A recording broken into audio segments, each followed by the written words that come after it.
Before we dive into the next exciting story, drop a comment below and let me know, what time is it where you're watching from? I'm curious to see where everyone's tuning in from around the world. They say the road sets you free. That with the wind in your hair and nothing but the horizon ahead, you're supposed to find peace. But no one ever tells you what the night takes from you when you're parked in the wrong place, when freedom turns into isolation and the silence outside your van begins to sound like it's watching. I learned that the hard way. It started in Arizona, a place where the air hums with a kind of desolation that only the desert knows. I'd been traveling for 6 months in my Volkswagen Westfalia, solo, after quitting a tech job that left me dry on the inside. I'd convinced myself that the desert would burn the numbness out of me, that being alone in vastness would make me feel alive again. My name's Noah, 33, born and raised in North Carolina, but no roots anymore. I was chasing something out west, maybe still running from something back east. Either way, the road felt safer than standing still. That week, I'd been bouncing between BLM land and budget RV parks. The solitude was good for writing and resetting. But somewhere near Gila Bend, after 2 long days of heat and emptiness, I needed to plug in, shower, and sleep with both eyes closed for once. There was a place just off Route 85, a dusty little spot called Red Horizon RV Park. I'd seen a few mentions on forums, mostly warnings about the heat and poor signal. But I wasn't worried about comfort. I was worried about the headache behind my eyes, the soreness in my shoulders, and the way I hadn't spoken to another human face to face in nearly 5 days. I pulled in just before dusk. The lot was mostly empty. 10, maybe 12 rigs, all spaced far apart. Too far, actually. Not the kind of casual distancing you see with retired couples wanting their space. More like each RV had deliberately parked away from the others, as if proximity might invite something in. The office was closed, but a whiteboard out front said, "Lot 7 is open, $25, cash drop." I parked and left the fee in the old ammo box by the door. As I climbed back into the van, I noticed something strange. Every other rig had its blinds drawn, all of them. No porch lights, no folding chairs out, no noise, no people. It was like the park was alive, but no one wanted to be seen living in it. I chalked it up to nerves and exhaustion, made some ramen, cleaned my dishes in the tiny sink, and tried to read by the yellow glow of my lantern. But the silence outside wasn't just quiet, it was dense. There were no crickets, no owls. Just the dry rustle of wind dragging itself across gravel like something crawling, trying not to be noticed. Sometime past midnight, I woke up to the sound of footsteps. Slow, heavy, dragging. At first, I thought it might be another camper walking their dog. I peeked out the side curtain. No leash, no flashlight, no dog. Just a tall figure in a long coat walking between the lots and pausing in front of each rig, including mine. I didn't move. Just held my breath and watched through a half-inch slit in the curtain. The figures stopped maybe 15 feet from my van. They stood there, not shifting weight, not looking around, just standing, like they were listening to something. Or waiting. Then they stepped closer. I felt my throat tighten. My hand instinctively reached for the hammer I kept beneath the driver's seat. No reason. No logic. Just instinct. And sometimes instinct is the only thing standing between you and the things that don't make sense. The figure got within 5 feet of my passenger door. That's when I noticed something that nearly made me open the door and run. They weren't wearing shoes. Just cracked, dry feet, white with dust, planted in the gravel like they'd been there for centuries. And then they smiled. I didn't see teeth. I saw darkness, like their mouth opened too wide, deeper than a human jaw should allow, like they could swallow the light of the desert if they wanted to. And in that moment, they tapped on the window. Not a knock. A tap. Deliberate. Rhythmic. 3 short beats like an old code. I froze. Then something clicked in my mind. An old blog post I'd read months ago. Something about the 3-knock curse. This weird piece of folklore that says if you hear 3 taps in the night and open the door, you'll never be seen again. I don't know if I believed that stuff before that moment, but I do now. I stayed perfectly still. I didn't blink, didn't breathe. After what felt like minutes, the figure turned. Not like a person turns. There was no arc, no pivot of weight. They just shifted, one frame to the next, like bad animation, and then they walked away. No flashlight, no dog, no reason. I stayed up until morning. At sunrise, I opened the van door slowly and stepped outside. The lot looked the same, but the gravel beneath my van was different, disturbed, like someone had tiny holes with their fingers. Around the tires, near the windows. I checked with the office later that day. The woman running it, mid-60s, desert tough, looked at me too long when I asked about the figure. "You saw the man in the coat," she said flatly. I didn't answer. "You ain't the first, you won't be the last. He don't want much, just don't let him in." I asked what she meant. She looked out at the lot, squinting. There's a reason the rigs are parked far apart. That night, I drove out. I didn't even bother with a refund. I just left. But the thing is, when I got to the next RV park, a place up near Flagstaff, I noticed something. One of the campers, an old Airstream, had 3 black handprints smeared on the rear window. I didn't ask questions. I parked far away. I started sleeping with a Bible under my pillow. Not because I was religious, but because I needed something older than myself to believe in. A week later, I made it to New Mexico. I'd promised myself I'd slow down, spend more than a night in one place, try to reset. But something in me had changed. My grip on the wheel had grown tighter, my eyes flicking to rearview mirrors too often. I wasn't running from anything. I kept telling myself I was just staying alert. I pulled into a park near the Carson National Forest. Place was called High Pines RV Retreat. It sounded peaceful. It wasn't. The entrance was lined with tall ponderosa pines, the kind that make you feel like the forest is closing in behind you. Still, I needed rest. My transmission was acting up, and I figured I could get some work done while waiting for a mobile mechanic to check it out. This park was different. There were families here. Kids riding bikes, older couples grilling, dogs barking. It felt almost too normal. But I was tired, and I let my guard down. I parked near the edge of the lot, next to a small hill that sloped down into thick trees. Quiet, secluded, a good place to clear my head. That first night was fine. Peaceful, even. But the second night, the wind changed. I remember waking up around 2 a.m., not to noise, but to absence. That sounds strange, but it's the only way I can describe it. The usual hum of night sounds, crickets, frogs, even the distant whir of someone's generator had just stopped, like the world held its breath. I sat up in bed listening. Nothing. Then I heard it. Something crawling on the roof of my van. Not walking, crawling. Slow, deliberate, like it had too many limbs and each one bent the wrong way. I grabbed my flashlight and shone it at the ceiling from inside, hoping it was a raccoon or squirrel. Something logical. But the weight was wrong. Too heavy. Too intentional. It stopped moving. And then, I'll never forget this sound. It tapped on the roof just once, like a finger or a nail. Then it moved to the back window. I scrambled out of bed and aimed the flashlight toward the curtains, too afraid to pull them back. The van felt smaller than it ever had, like the walls were closing in with every second that passed. My breath fogged the inside glass. Then came another sound. Not a tap this time, but a voice. A whisper. It said my name. Noah. Clear as day. Right outside the back window. I didn't move. I couldn't. I felt every hair on my body stand up. That voice wasn't unfamiliar. It sounded like someone I hadn't heard in years. My brother. But my brother had died 3 years ago. The whisper came again, this time from the driver's side. Noah, open the door. I crawled silently toward the front, heart pounding. I reached for the keys. I knew I couldn't drive. The van wasn't in shape for a midnight getaway, but I had to be ready. Then something pressed against the side panel. I heard it. Not just a thump, but a dragging pressure, like wet skin smearing across metal. My flashlight flickered, and I panicked. I yanked open the glove box for the backup. Nothing.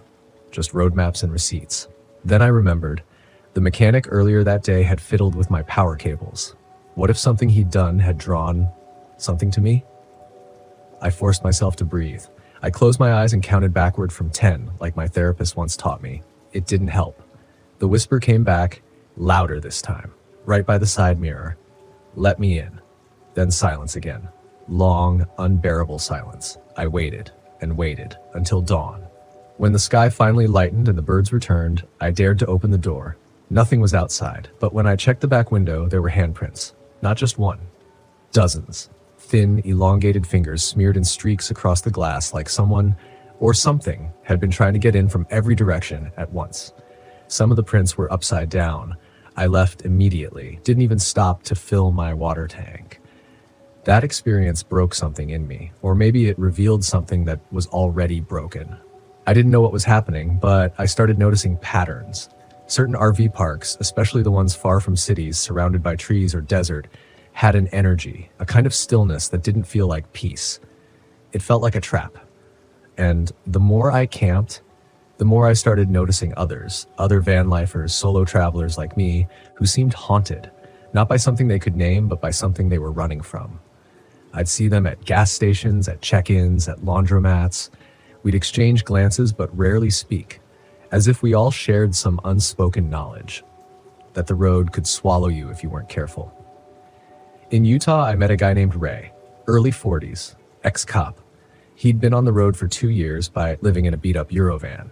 We crossed paths at a small park near Escalante. He had that look, the one I was starting to recognize, like he hadn't slept through the night in weeks. We shared beers by the fire, talked shop. He finally opened up around midnight. He told me about a park in Mississippi, said he'd seen something there that wasn't a person but wore a person's face. I didn't ask for details. I didn't need them. I believed him. I asked him how he handled it. Ray stared into the fire for a long time before answering. "I don't," he said. "I just keep moving." That hit me harder than I expected, because deep down I'd already known that's what I was doing too. Not healing, not recovering, just moving, hoping whatever was out there wouldn't catch up. I stayed on the move after that night with Ray. Even my dreams started to shift. Not nightmares exactly, more like echoes. I'd wake up, not remembering what scared me, just the residue of fear left on my skin like dew. The line between the places I camped and the places I ran from started to blur. I avoided big-name campgrounds now. No KOAs, no state-run parks with happy brochures and cement pads. I stuck to the forgotten ones. The gravel lots behind broken fences, the ones without office staff or check-ins where the trees grew in too close and nobody asked questions. That's how I found myself at Black Hollow RV Campground in southern Georgia. It wasn't on any official map. A friend of a friend mentioned it as a hidden gem. Said it had no cell service, no Wi-Fi, but plenty of space and quiet. That used to sound like a gift. Now it felt like a dare. I arrived just before sunset. The entrance was marked only by a splintered wooden post and an old rusted mailbox with the number scratched off.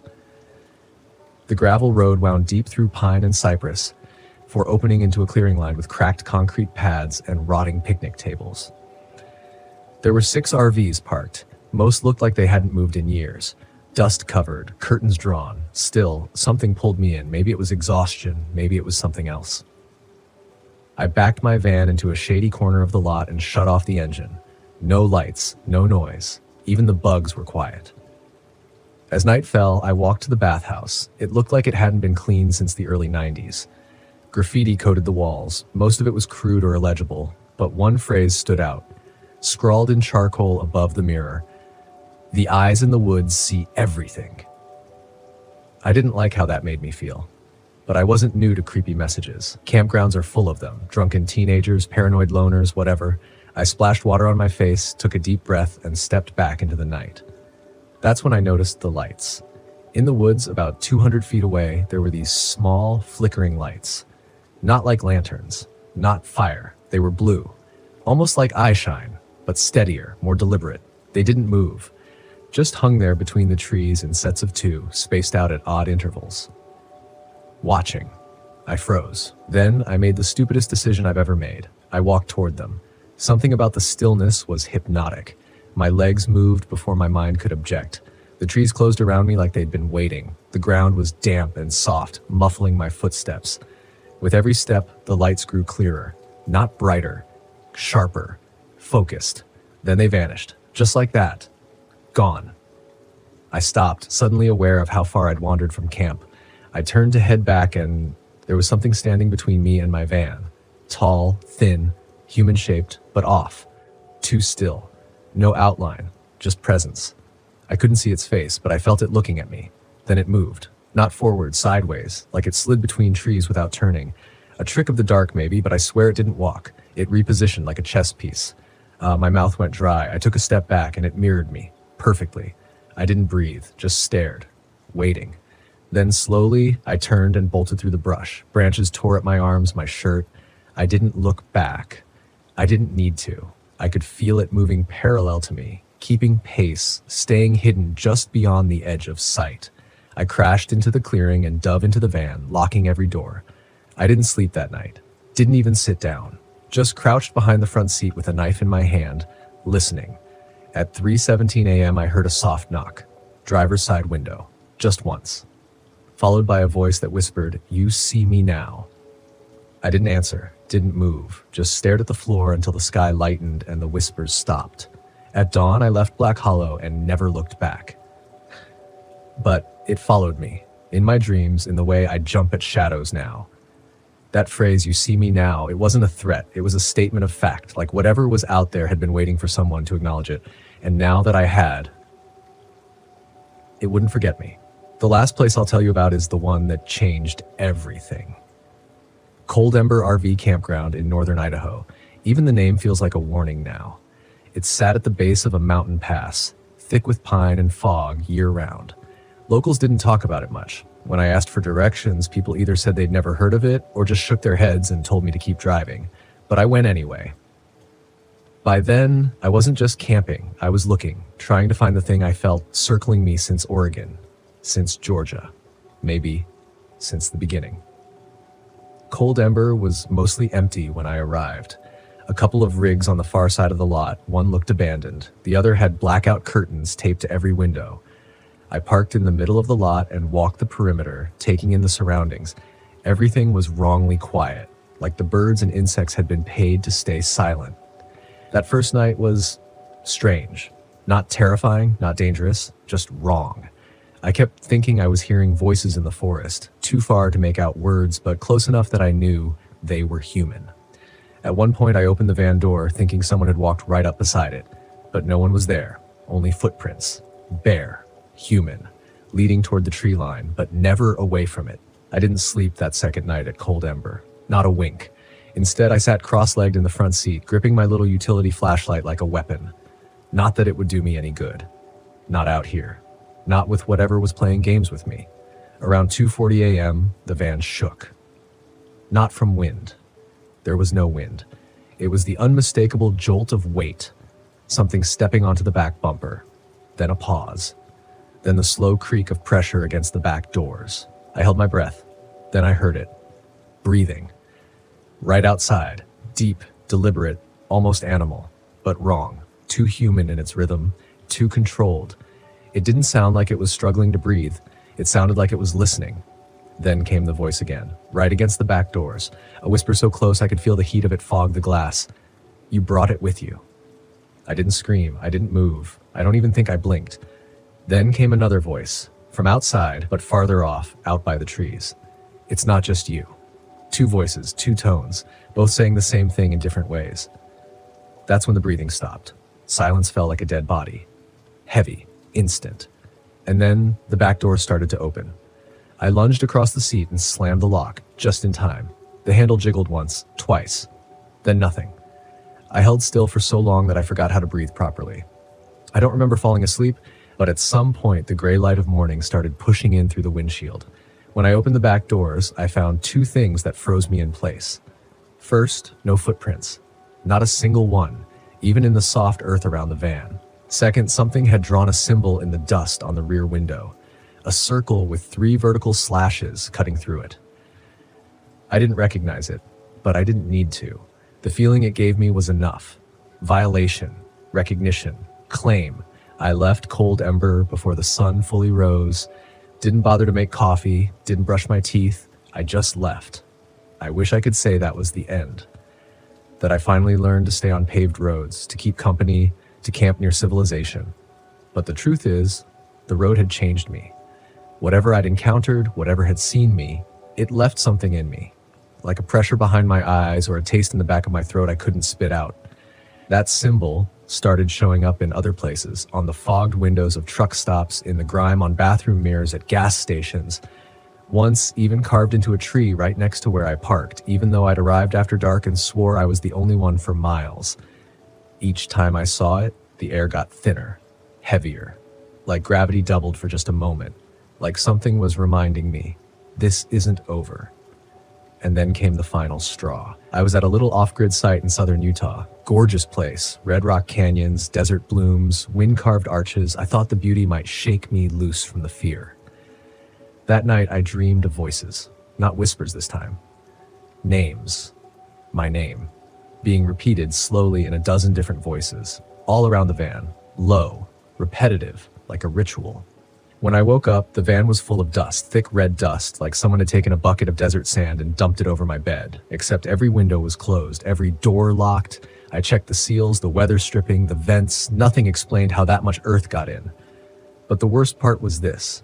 There were bare footprints in the dust, inside the van, coming from the back doors, circling around where I slept and stopping right by my head. I sat in silence, staring at them, until the sun came up. Then I drove to the nearest town and got a motel room. That night, I dreamed of fire, of standing in the middle of an empty RV park, every vehicle ablaze, the sky above black and flickering like torn paper.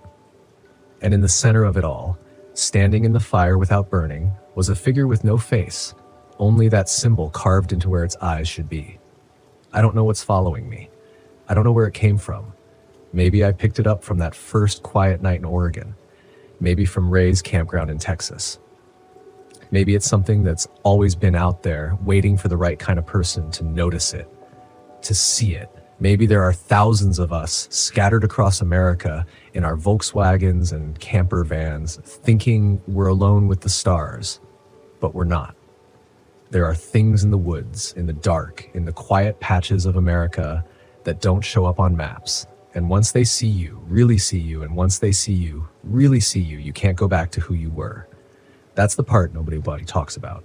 It's not the jump scares. It's not the creepy sounds or the figures in the dark. It's the knowing, the awareness that something out there knows you, remembers you, waits for you. Not out of hatred, not even malice, just curiosity, hunger. A kind of need that doesn't speak your language but still wants something from you.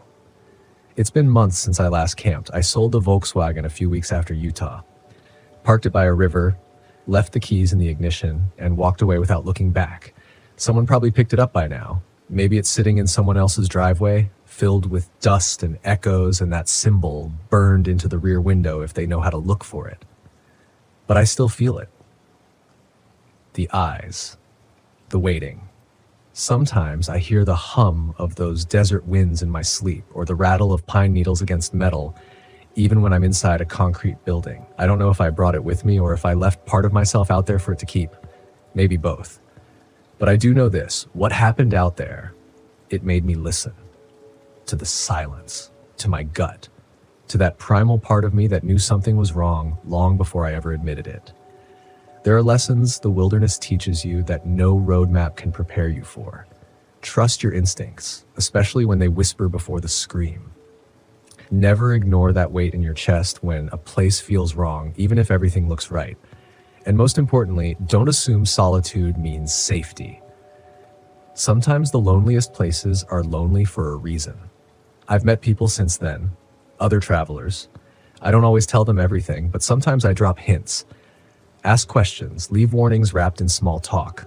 Most of them laugh, but every once in a while, someone goes quiet, looks away, and I know they've seen it too. We don't need to explain it to each other, we just nod and keep moving. There's a myth in this country that the wilderness is something you conquer. But the truth is, you enter it, like a cathedral or a graveyard or a memory you haven't earned yet. And when you do, you better bring something more than gear and gas and a nice view in mind. Because the land remembers, the trees remember, the things in the dark remember. And if you ever find yourself in a forgotten RV park, under a sky too still, with a breeze that smells like someone else's fire, don't ignore the chill crawling up your spine. It might just be the wind, or it might be something older, something patient, something that's been waiting for you all this time. The mist rolled in quicker than I'd expected, but I didn't mind. I loved the fog, loved the way it muted everything, softened the edges of the world, made it all feel a little more mysterious. It was perfect for my project. Whispers of the Wild was going to be my best work yet. I could feel it after everything I'd been through in the past year. Hell, in the past month. This was the reset I needed. Just me, my camera, and the Smoky Mountains. No one to answer to, no one to lean on. Just the way I liked it. I hefted my backpack higher on my shoulders and adjusted my camera strap. The trail was rough, more overgrown than I'd expected, but that was part of the draw. The more remote the location, the better the shot. No tourists ruining the landscape with their neon jackets or loud conversations, just untouched wilderness. But untouched wilderness had its downsides. My camera had been acting up since I'd arrived. I'd missed some great shots because of it. Fog rolling over the peaks, a hawk perched on a branch just feet away. But I told myself I didn't care. This trip wasn't about getting everything right, it was about getting away. I paused to catch my breath and set the camera down on a fallen log. The lens fogged up almost instantly in the damp air, and when I wiped it off with the corner of my jacket, I realized I'd smeared dirt across it. Typical. "Come on," I muttered, digging into my bag for a lens cloth. As I crouched there, rubbing at the stubborn streak of mud, I heard it, a soft, rhythmic tapping. At first, I thought it was a woodpecker. There were plenty of them around these parts, but it didn't sound right. Too slow, too steady. Tap, pause. Tap, pause. I looked up, but the fog was thickening, swallowing the trees just a few yards ahead of me. The tapping stopped. I told myself it was just a branch knocking against a tree in the wind. I wasn't scared of being out here alone. In fact, I preferred it. No one to distract me, no one to get in my head.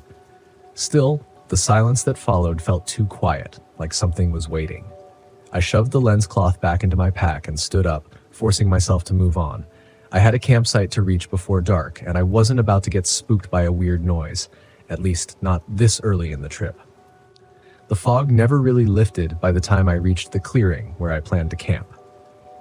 It was so thick I could barely see 10 feet in any direction. I set up my tent quickly, more out of habit than anything else, though I couldn't shake the feeling of eyes on me.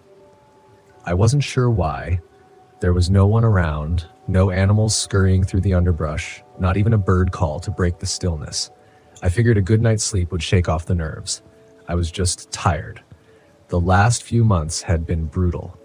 Breaking up with Paul, the constant fights before it, the way he made me feel like I couldn't do anything right.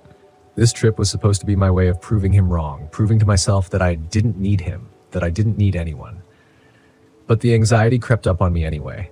A tight knot in my chest as I lay in my sleeping bag, staring up at the ceiling of my tent. Then there was that tapping again, faint and far off. I tried to tell myself it didn't matter. Just the wind, just the forest. But then it stopped abruptly, like someone had flipped a switch, and I heard something else. Something worse. A whisper.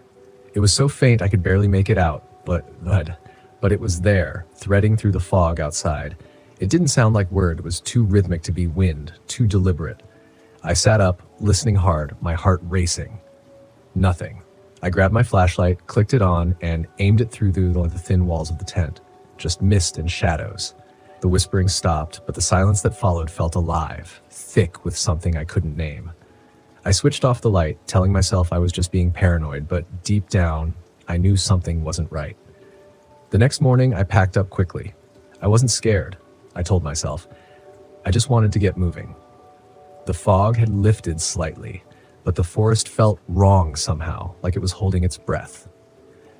I didn't like it. I wanted to get to higher ground, get some better shots, and move on. By midday, I'd made it to a rocky ridge that overlooked a valley. It was beautiful. Exactly the kind of shot I'd come for. The fog clung to the trees below, creating a sea of white with the mountain peaks poking through like islands. I snapped a few photos, trying to ignore the gnawing feeling in my gut. When I reviewed the pictures on my camera, my breath caught in my throat. There were figures in the fog. At first, I thought it was a trick of the light, just shadows cast by the trees. But the more I zoomed in, the clearer they became. Tall, thin shapes, barely visible, but definitely there. Human or something like it, standing motionless among the trees, watching me. I whipped my head around, scanning the valley below. There was no one. Just mist and trees. But in the photos, the figures were there. I lowered the camera, heart pounding. I hadn't imagined it. I couldn't have. And yet, the air around me felt suddenly cold. Not the kind of cold that comes with a change in the weather. This was different, deeper, like it had seeped into my bones. I should have left right then, packed up, and headed back to the main trail. But I didn't. I couldn't shake the feeling that something was keeping me here, pulling me deeper into the wilderness. That night, I camped by a small stream. I hadn't seen any more figures, but the unease clung to me like a second skin. I felt like I was being watched constantly. Every time I looked over my shoulder, there was nothing there, but the feeling wouldn't go away. I built a fire, more for comfort than warmth, and tried to distract myself by reviewing the day's photos.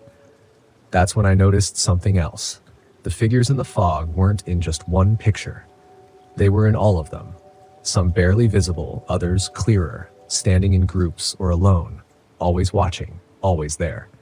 My hands started shaking, and I nearly dropped the camera. It was impossible. I'd been out there for hours and I hadn't seen anyone. Not a single hiker, no animals, no birds, but there they were, in every shot. Suddenly, the whispering started again. It was louder this time, closer. I stood up, flashlight in hand, scanning the trees. The beam of light cut through the mist, but I couldn't see anything. Still, the whispering grew louder, like it was circling me, coming from all directions at once. "You shouldn't be here." That's what it sounded like. A woman's voice, soft but firm, blending with the rustling leaves and flowing water. It wasn't clear, not exactly, but the meaning was clear. I wasn't welcome. I swallowed hard, my heart pounding in my chest, and back toward the tent. The whispering followed me, growing sharper, angrier. My flashlight flickered, and for a brief second, I saw her. She stood at the edge of the trees, tall and thin, dressed in old, ragged clothes. Her face was pale, hollow-eyed, and filled with sorrow. She didn't move. She just stood there, watching me with an intensity that made my skin crawl. Then, just as quickly as she appeared, she was gone. The flashlight flickered back to life, and the whispering stopped. I didn't sleep that night.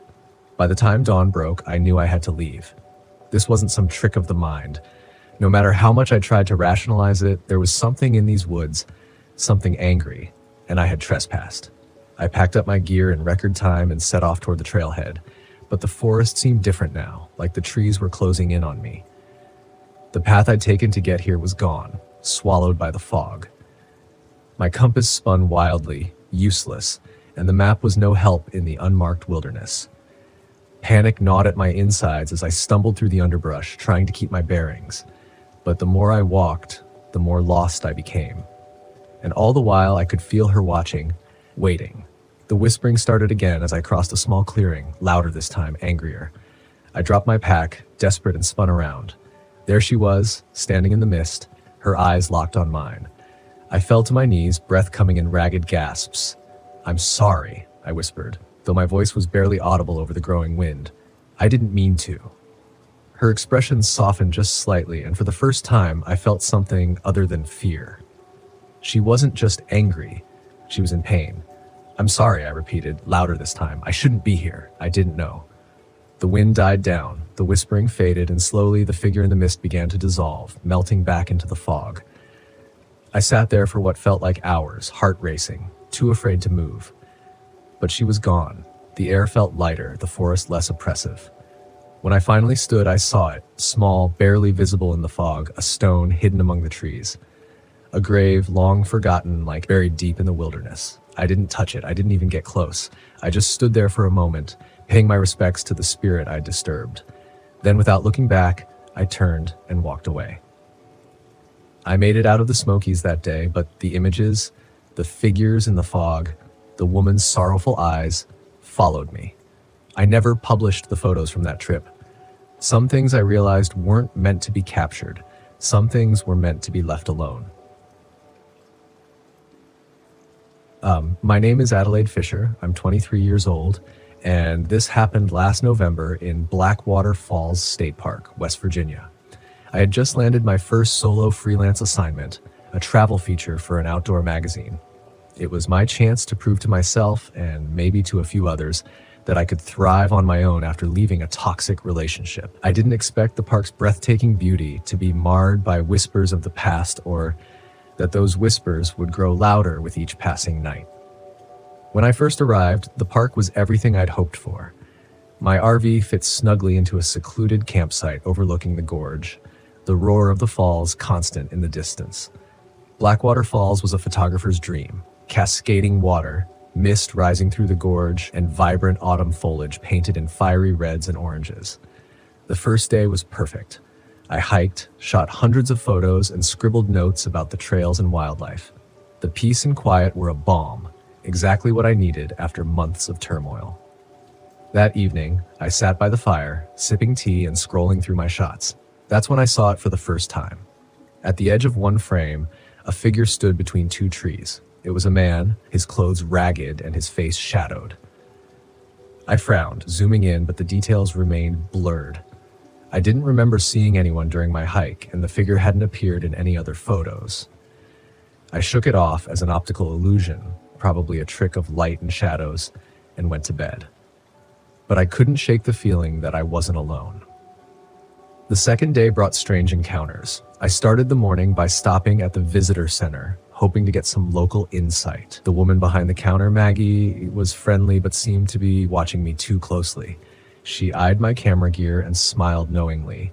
"Planning to photograph the falls?" she asked. "That's the idea," I replied. Maggie hesitated, her smile faltering. "Be careful around the falls, especially near dusk. The dead don't like company." I blinked, caught off guard. "Excuse me?" Before I could ask more, she turned to help another guest, leaving me with a vague unease. Later, on a trail to the falls, I ran into Gary, a park ranger. He was a tall, broad-shouldered man with a weathered face and a genial demeanor. As he gave me a quick overview of the park's history, I brought up Maggie's warning. He chuckled. "Oh, that's just local folklore. Back in the Civil War, there was a Confederate soldier who hid out in the gorge. They say he deserted his regiment and was hunted down near the falls. Some folks claim his spirit never left, but I've worked here for years and never seen a thing." I tried to laugh with him, but his words stayed with me. That evening, the first real sign of something unnatural occurred. I set up my tripod near the falls, hoping to capture the golden hour light. As I framed the shot, my breath caught. The air around me had turned frigid, my breath fogging in front of me despite the mild weather. My camera refused to focus, the lens shuddering as if something was blocking it. And then, faint but unmistakable, I heard whispers. I spun around, expecting to see other hikers, but I was alone. The whispers grew louder, overlapping and indecipherable, like a crowd speaking just out of earshot. The unease became unbearable, and I packed up in a rush, leaving the falls as the last light of day faded. That night, back at the RV, I reviewed the day's photos. Most were stunning, the falls bathed in warm golden light, but in 3 of them, the figure from the previous day appeared again. This time, he was closer, standing at the edge of the water. His face was clearer now, pale, gaunt, with dark hollows where his eyes should have been, and in the last photo, he was staring directly at the camera. I slammed my laptop shut and locked the RV door. The next morning, I debated cutting the trip short, but a part of me couldn't let it go. I'd always prided myself on being rational, and I wasn't going to let a few strange occurrences ruin my assignment. While hiking near the falls, I noticed an overgrown side trail. Curiosity tugged at me, and I followed it, ducking beneath low-hanging branches. It led to a clearing where the air felt heavier, almost oppressive. In the center of the clearing was a patch of disturbed earth, as though something had been buried there long ago. Nearby, I found an object half buried in the dirt, a weathered leather journal. The pages were brittle but legible, written in a looping, old-fashioned script. The entries told the story of a Confederate soldier who had deserted his regiment and fled into the gorge. His words were filled with fear and desperation. "The nights grow colder, and I hear them coming. I cannot outrun my fate." The last entry read, "They will find me tonight. I will not see another sunrise." I closed the journal, my hands trembling. That evening, as the sun dipped below the horizon, the oppressive feeling returned. The RV's lights flickered and shadows danced across the walls, moving in ways that didn't match the firelight outside. And then I saw him. The soldier stood at the edge of the clearing, just beyond the firelight. He didn't move, didn't blink, but his hollow eyes locked onto mine. My chest tightened with fear as I realized he wasn't alone. Shadows emerged from the trees, darker and more twisted, their forms writhing like smoke. They whispered accusations, voices overlapping in a cacophony. "Traitor! Coward! You will not leave." Panicking, I grabbed the journal and held it up. "Is this what you want?" I shouted. The soldier's expression shifted, sadness, perhaps gratitude, and he gestured toward the disturbed earth I'd seen earlier. I understood. Clutching the journal, I ran back to the clearing. The shadows followed, their whispers growing louder, more insistent. My hands shook as I placed the journal on the grave and whispered a quiet prayer for peace. The air around me grew still. The shadows stopped, their forms dissolving into the night. The soldier lingered for a moment longer, his hollow eyes softening before fading into the mist. By morning, the oppressive feeling had lifted. The forest seemed brighter, the air lighter, and for the first time in days, I felt safe. Before leaving, I stopped at the visitor center to return the journal. Maggie was there, her knowing smile greeting me. "You helped him, didn't you?" she asked softly. I nodded, unsure how to respond. She reached out, patting my hand. "He's free now." "You did a good thing." As I drove away from Blackwater Falls, I realized the experience had changed me. I didn't have all the answers, but I no longer felt the weight of doubt and fear that had followed me into the park. Sometimes the past lingers in ways we can't explain, and sometimes all it takes to move forward is to lay it to rest. My name is Skylar Ramsey, and this happened to me back in 2002 at White Sands National Park in New Mexico while I was on an RV trip. Just me and my old rig named Daisy, which smelled faintly of burb coffee and wet socks. I'm a high school geography teacher by trade, and every summer I load up Daisy for a good long drive where I can be alone with the open road and my half-baked jokes about rock formations and roadkill statistics. Let me say up front, I've never been much of an adrenaline junkie. My big thrill is spotting a rare bird or finding a local diner that serves a decent slice of pie. But that summer, I craved the heat and emptiness of the desert. I wanted to wake up to quiet white dunes and think about my life choices without a bell ringing every 45 minutes to tell me second period was over. The first couple days went smoothly. During the afternoons, I'd slide open Daisy's windows and let the wind brush through the musty cushions. I'd wander along the sands with an old sun hat perched on my head, swigging from a thermos of iced tea like it was some expensive elixir. Now, White Sands might look lifeless from afar, like a giant bleach stain under the sky. But if you pause and pay attention, you'll see lizards skittering across the sand, watch hawks gliding overhead, and realize there's a hum of living things if you sit still long enough. By the third evening, I'd grown restless. I decided to drive deeper into a stretch of desert roads that wound along the edge of the park. It was near sundown, and the sky was blazing orange. Daisy's engine coughed a bit, but she didn't protest too loudly. I spotted a narrow turnoff that led to a small clearing, and I figured it would be a perfect spot to set up for the night. No official campground, but no sign telling me to go away either. It felt like my own little piece of desert. That's where I met Sean, a traveling photographer who was parked in his own RV near a clump of scraggly bushes. He introduced himself the moment he saw me walk up. He had a thick beard, wore colorful bandanas, and claimed to be chasing the perfect southwestern sunset. He came over bearing a bag of beef jerky as a peace offering. "Hope you don't mind some company," he said, and I laughed. Truth was, I was happy for a bit of conversation after a day of talking mostly to myself and occasionally to Daisy.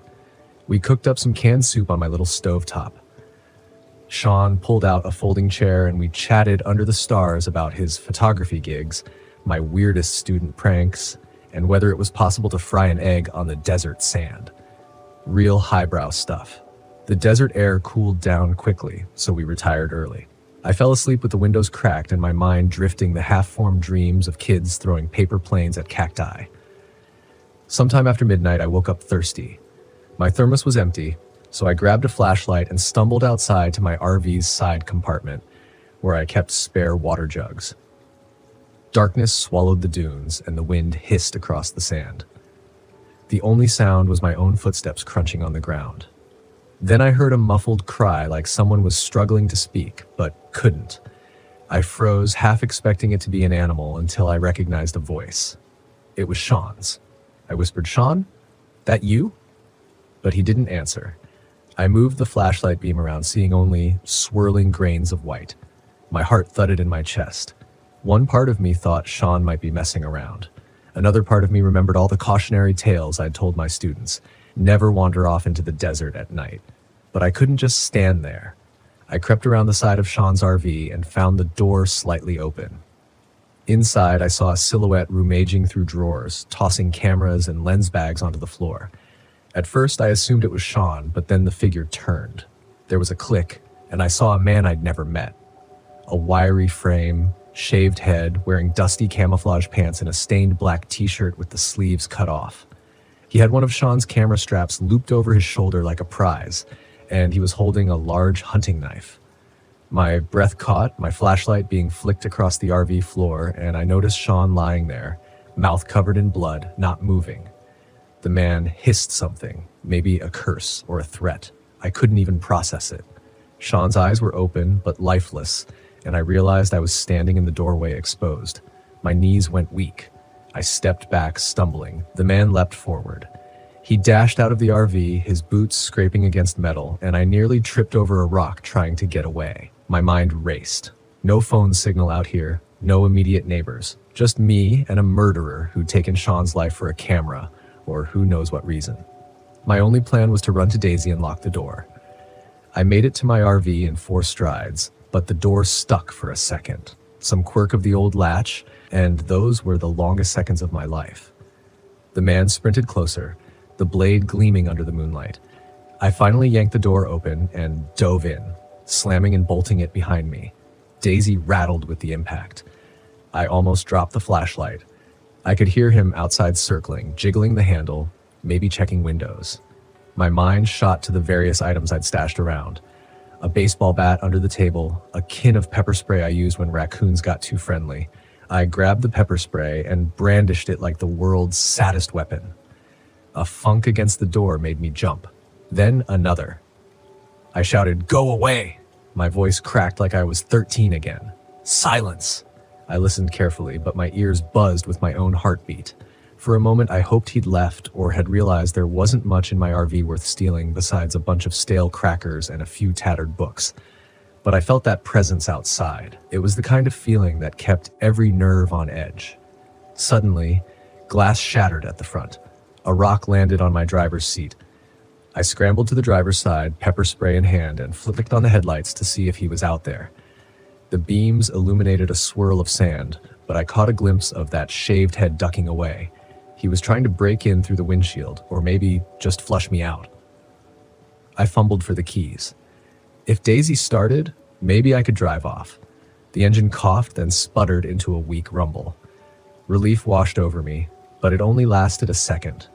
A hand slammed onto the partially cracked side window. Through the glass, I saw his face up close. He had a nasty scar running across his cheek, pink and bumpy. His eyes looked fixated like a predator's. He must have seen me fumble with the gear shift because he swung his knife at the window, and striking it so hard I thought the entire thing might collapse. I gasped, jammed the stick into drive, and pounded the accelerator. Daisy lurched forward over the rocky ground, bouncing so violently I thought we'd flip. The front tires jerked left, then right. All the while I heard him pounding, swearing, trying to keep up. But with a roar of protest, Daisy gained traction. We barreled across the clearing. I caught a glimpse in the side mirror of him stumbling backward, arms flailing in a swirl of dust. I didn't look back again. My only thought was to get the hell out of there. The next 20 minutes were a blur of rattling cupboards and frantic breathing. I gripped the wheel so tight my knuckles turned white. When I finally reached the main road, I forced myself to slow down. My chest heaved and I realized tears were streaming down my face. I told myself, keep driving until you find help. Something. Anything. Eventually, I pulled into a small roadside gas station that was lit by a flickering neon sign. The attendant stared wide-eyed as I stumbled in, hands shaking, practically shouting that a man had been killed back at the clearing and a maniac was on the loose. The police arrived in no time. I could barely string together sentences, but I managed to lead them back along the roads. When we returned to the campsite, we found Sean's RV door wide open. With Sean still there, motionless, I felt sick. There was another body too, someone I didn't know lying behind a dune. The police believe the killer might have robbed another camper earlier that night. It was chaos. Chaos. Flashlights, radio chatter, plastic barriers. I had to sit on a cooler while an officer asked questions, scribbling furiously in a notepad. They found footprints leading off into the desert. But as morning came, the sun covered everything in a harsh light that revealed only the emptiness. It felt like the entire world was made of cruelty and heat. I stayed another day in town to give my statement. An officer asked if I recognized the killer, but I'd never seen him. They took details: shaved head, scar, camouflage pants. They told me they'd do their best to track him. I kept thinking about Sean's laughter around the campfire, that odd sense of peace before everything went wrong. By the following night, I sat behind the wheel of Daisy, heading east. I couldn't stand the desert anymore, not with the memory of what happened out there. Part of me felt guilty for running, but a bigger part of me was simply terrified. When I finally got home, I put Daisy in storage. I told people at work that I needed time off from road trips. I just couldn't do it. Even now, when summer rolls around, I think about that dusty clearing. I think about Sean. I remember the quiet nights that turned violent in an instant. Sometimes I still consider going back on the road, but the memory of that night holds me in place. I'm alive, and that's enough. I keep the photograph Sean took of me, one he gave me before the sun went down. I treasure it even though it hurts to see it. Just a simple snapshot of a dusty man standing next to a sagging old RV, both of us grinning at the wonder of a desert sunset, blind to the danger waiting beyond the dunes. The forest around me was too quiet. I'd been sitting by the campfire outside my RV, enjoying the silence for hours, but now something felt off. The kind of off you feel in your gut before your brain catches up to what's happening. No wind, no rustling in the leaves, just dead stillness. That was the first thing I noticed when I pulled up to this remote campsite, deep in Mount Hood National Forest. A place like this should have been full of life, birds, insects, something, but the only sound was the crackle of the fire and the distant hum of the radio I'd brought along. I needed quiet after everything that had happened over the past year. I wasn't looking for distractions, just isolation. After my wife's death, nothing made sense anymore. People kept telling me I needed to move on, but the noise of life, the sympathy, the well-meaning advice, the friends who didn't know what to say, became unbearable. So I packed up and hit the road, hoping the wilderness would give me space to think, or maybe stop thinking altogether. I thought the forest would help. It had, until now. The radio's static broke the silence, a sudden burst of garbled noise that made me jump. I turned my head toward the RV, where the old ham radio sat inside. I hadn't even touched the thing in hours. It was an antique one I'd brought along to mess around with during my downtime, but the signal had been dead all day. No stations, no chatter, nothing, until now. I stood up from the fire, walking over to the RV and ducking inside to check the radio. The static was louder, more insistent, like it was trying to form words but couldn't quite get there. I twisted the dials, searching for a clearer signal, but all I got was more white noise. Then through the crackling, I heard it, a voice, faint and garbled, speaking numbers. 1, 3, 7, 8, 9. The numbers repeated over and over, mechanical and cold, like a voice from an old number station. It didn't make sense. I was miles from anywhere, and this was supposed to be a dead zone. No signal, no interference. The voice paused for a moment, then the numbers started again. 1, 3, 7. It sent a chill through me, but I told myself it was just some rogue signal bouncing off the atmosphere, maybe a military transmission. There were logical explanations for this kind of thing, I was sure, but the way the numbers repeated over and over felt wrong, like the message wasn't for just anyone, like it was for me. I shut the radio off, my fingers trembling slightly. I wasn't here for this. I needed quiet, not some weird radio signal rattling around in my head. The next day, I tried to forget about the radio.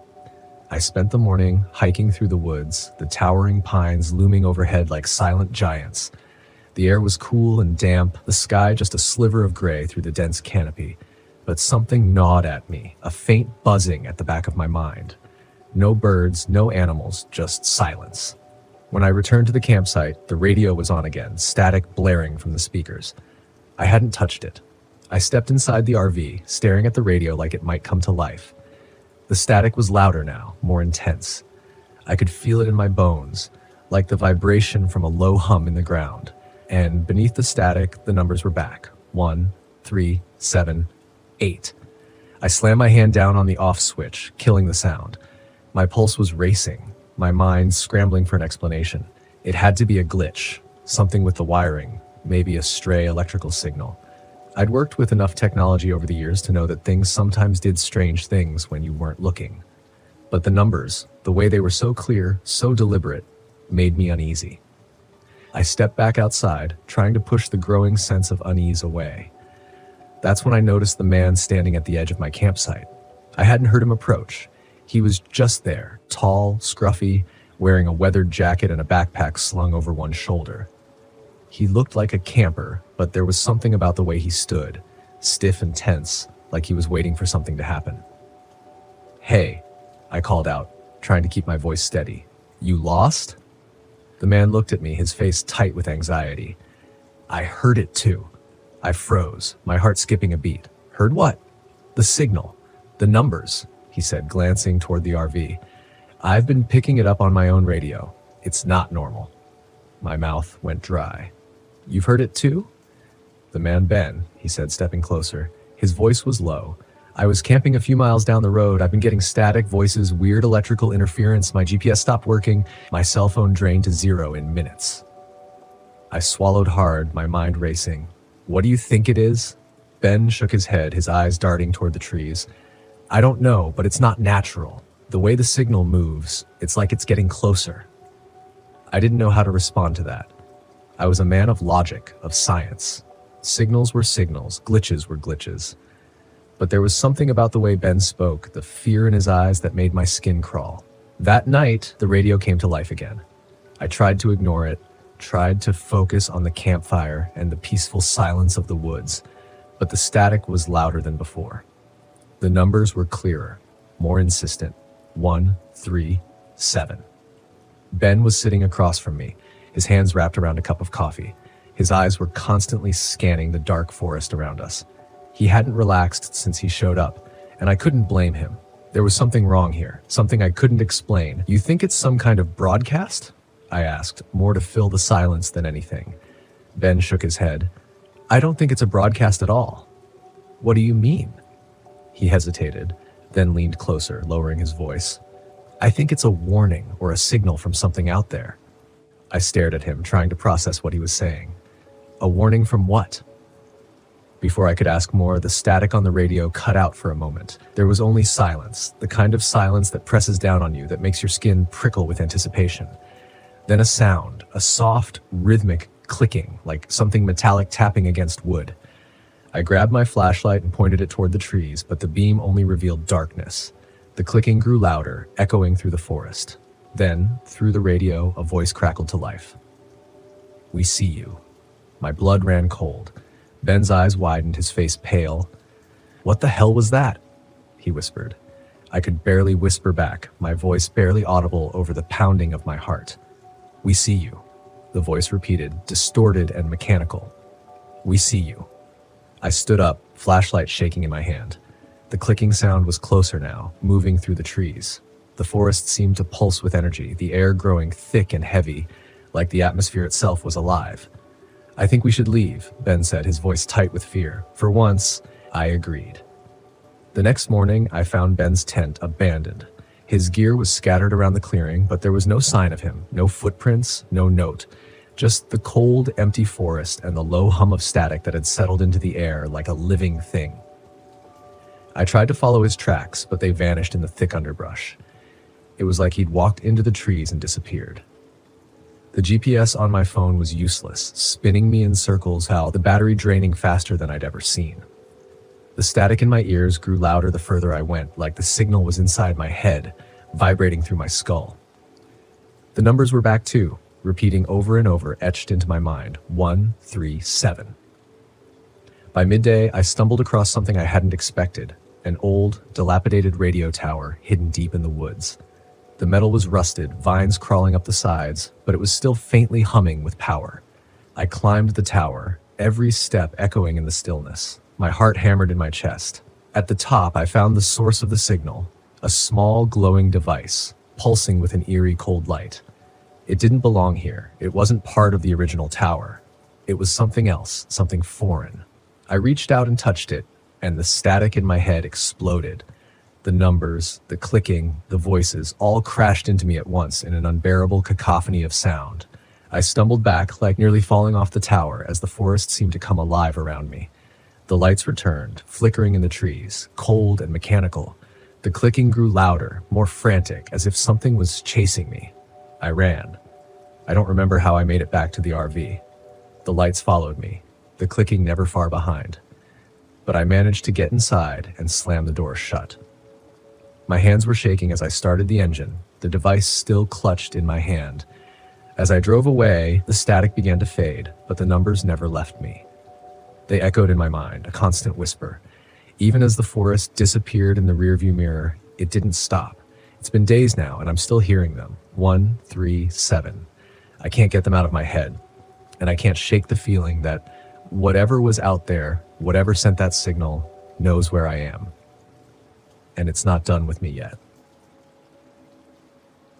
My name is Jordan Perez.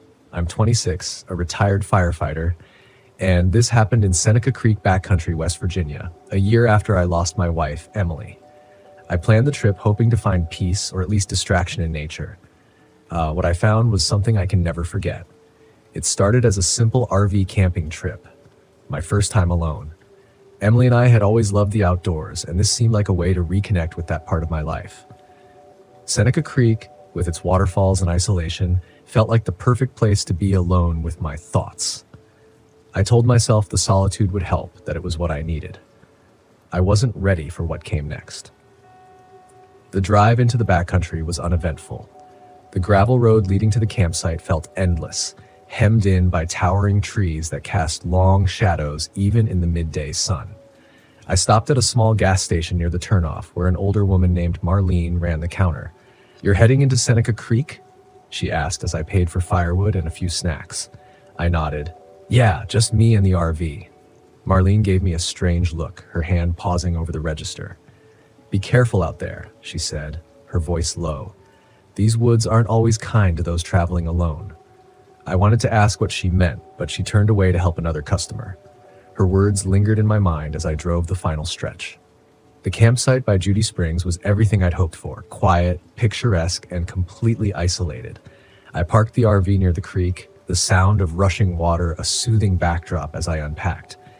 That first night, I sat by the fire, sipping coffee and staring at the stars. For the first time in months, I felt calm. The first sign that something wasn't right came the next evening. The day had been perfect. I hiked to Seneca Falls, taking photos and jotting notes in a journal I'd started since Emily's death. I even smiled a few times, thinking about how much she would have loved the view. But as I headed back to camp, a strange feeling crept over me. The woods were too quiet. No birds, no rustling leaves, just the sound of my boots on the trail. When I reached the RV, the unease deepened. My firewood, neatly stacked by the pit, was scattered across the ground.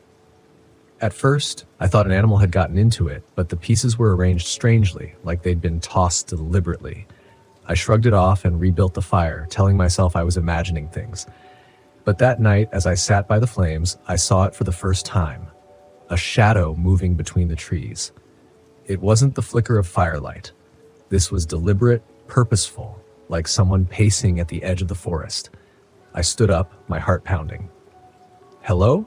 I called out, the sound of my own voice startling me. No response. I grabbed my flashlight and shone it into the trees. Nothing. But as I turned back to the fire, I caught movement in my peripheral vision. A shape, humanoid but wrong, slipping behind a tree and vanishing before I could focus on it. I slept in the RV that night, the doors locked and curtains drawn. The third day brought more unsettling signs. I woke to find muddy footprints leading from the creek to the RV. They were human-like but elongated, the toes too long and splayed. They stopped abruptly a few feet from the door, as if whoever or whatever made them had simply vanished. That afternoon, while hiking to an overlook, I stumbled upon something even stranger. Symbols carved into the rocks. They weren't like any markings I'd seen before, almost as if they were burned into the stone. The air felt heavier there, as if the forest were holding its breath. I hurried back to camp, but the unease followed me. That night, the shadows returned. This time, they were closer. I sat by the fire, gripping my flashlight like a weapon. The shadowy figure appeared again, standing motionless at the edge of the trees. It was tall, too tall, and its limbs were unnaturally long. "Who are you?" I shouted, my voice breaking. It didn't move. The fire flickered, the flames shrinking as if smothered by an unseen force. I stumbled backward, nearly dropping the flashlight, and when I looked again, the figure was gone. By the fourth morning, I'd had enough. I packed up, determined to leave, but the RV wouldn't start. The engine cranked but refused to turn over. Cold sweat broke out on my forehead. I decided to hike back to the gas station for help. I marked my trail carefully, leaving a breadcrumb of sticks and rocks so I wouldn't get lost. But the forest had other plans. No matter which direction I went, the paths looped back to my campsite. I walked for hours, my legs aching, only to find myself standing in front of the RV again. As the sun set, the shadows returned. This time, there were more of them. Figures moved through the trees, surrounding the campsite, their glowing yellow eyes piercing the darkness. I barricaded myself inside the RV, clutching a flare gun I'd brought for emergencies. The shadows circled outside, their footsteps echoing unnaturally loud against the silence. Then the radio came on. Static filled the air, crackling and distorted before a song began to play. A song I hadn't heard since Emily's funeral. It was her favorite, and hearing it now here made my blood run cold. Her voice followed, faint and pleading. "Jordan, leave." I stared at the radio, my hands trembling. "Emily?" The voice came again, softer this time. "You have to go." The shadows closed in, their forms pressing against the windows of the RV. I fired the flare through the nearest window, the bright red light igniting the darkness. The figures recoiled, their shapes dissolving like smoke. I didn't stop to think. I grabbed the keys and tried the ignition one last time. The engine roared to life. I drove through the night, my hands white-knuckled on the wheel. The forest seemed alive, the trees bending unnaturally, as if trying to block my escape. When I finally reached the gas station, Marlene was waiting. She didn't seem surprised to see me, her expression unreadable. "You saw it, didn't you?" she asked. I nodded, unable to speak. Marlene sighed. "It's the Shadow Man. He feeds on people's grief, their fear. He doesn't kill, he traps you, keeps you lost in the dark until there's nothing left." I left West Virginia the next day, vowing never to return. The shadows are gone now, but sometimes, late at night, I hear faint footsteps outside my window, and I wonder if the Shadow Man ever truly let me go. My name is Taylor Bledsoe, and this all went down back in 2020 in Chincoteague, Virginia, when I was on a solo RV trip trying to rediscover my sense of adventure. I'd just turned 30, gotten tired of my office job in Baltimore, and decided I'd wander for a few weeks, see what the world might offer me outside my cubicle walls. I thought a getaway to Chincoteague would be a peaceful first stop. Beaches, ponies, seafood, that sort of thing. I drove onto the island in my rattling RV, which I had bought secondhand from a retired chemistry teacher who swore it had no problems. It groaned whenever I shifted gears, but I was too optimistic to care. The day I arrived, the evening sky turned a soft pink over the marshes. After parking near a campground, I set up a small folding chair outside. The wind off the water smelled salty and thick, and I felt pretty good about being somewhere new. I tried to make dinner on the portable stove, but the darn thing kept sputtering out. That's when I noticed a guy in his 40s crouched by his own RV a few spots over, rummaging through a toolbox. He was wearing a bright orange fishing vest over a grimy t-shirt, and his skinny arms looked more sunburned than mine. He grinned when he spotted me struggling with my stove. "You need a hand?" he asked in a voice so raspy. I wondered if he garbled nails for fun. I introduced myself, explained my predicament, and he introduced himself as Steve. I remember thinking it was nice to meet a local camper so soon. He said he'd been on the island for a few months, making a living crabbing, though he didn't elaborate. He fiddled with the valve on my stove, and soon we had a decent flame. I offered him half of my spaghetti, and he accepted with a toothy grin. Over that dinner, I told him about my road trip. He didn't talk much about himself. I just nodded and said, "That's one way to clear your head." He left after a short while, and I got the sense he was relieved to be on his own again. I figured he was just one of those private folks. I was too tired to overthink it, so I turned in for the night. The wind rocked my RV and rattled the flimsy windows. Somehow, that gentle rocking lulled me to sleep. Early next morning, I bicycled into town. I had one of those collapsible bikes you store in the back of an RV, and it squeaked like 1,000 angry ducks. On the ride, I passed a lot of open marsh and a few old dock houses. The island seemed friendly enough. Tourists wandered with cameras and locals sold fried fish out of makeshift carts. By noon, I was soaked in sweat. Virginia heat can be fierce, so I pedaled back. When I reached the campground, I saw something off by a cluster of cypress trees not far from the gravel lot. A parked van. The side door slid open. Steve stood there wearing that same vest, though more stained than the day before. He had something large wrapped in a green tarp crammed near the van's open door. I waved, but he didn't wave back. He turned his back quickly, like he didn't want me seeing what he was doing. Then he slammed the door and glared at me. His face twisted in frustration, but I wasn't sure if that look was directed at me or just the situation. I tried to shrug it off. Maybe he was into fishing or hunting, and the big tarp was just holding some catch. Still, my nerves buzzed in a way I couldn't explain. I spent the afternoon reading a paperback in the RV, trying to pretend I wasn't rattled. By evening, I worked up the courage to take a short walk near the marsh. The path was muddy, and the insects buzzed around my ears in a shrill chorus. Tall reeds rustled in the breeze, and the last bit of sunlight glowed off the water. A few yards from a rickety wooden footbridge, I saw something that made my chest tighten.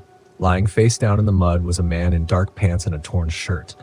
He was so still that for a second I thought he was just sleeping off a hangover. Then I saw his arm twisted at an unnatural angle. When I got closer, I realized he wasn't breathing. The back of his shirt was soaked in red. It took a moment to sink in. This man was clearly dead. My heart thumped so loud I felt dizzy. I wondered if I should check for a pulse, but I could tell from a glance there wasn't any chance he was alive. I sprinted back to the campground, fumbling for my phone to call 911. My fingers trembled so badly that I dropped the phone once on the trail. When I finally got through, the dispatcher said officers were on their way. They told me to wait near the entrance so they could find me. As the sun set, sirens approached. A single island police cruiser arrived, followed by another local official. I led them to the body, doing my best not to look at the victim's face. He looked middle-aged, bearded, with a streak of gray in his hair. I'd never seen him around. One of the cops shook his head, muttered something about how unusual this was on the island. The paramedics arrived next, and soon I was giving statements. I mentioned how I'd seen Steve by that van earlier with a tarp, but I had no actual proof it was connected.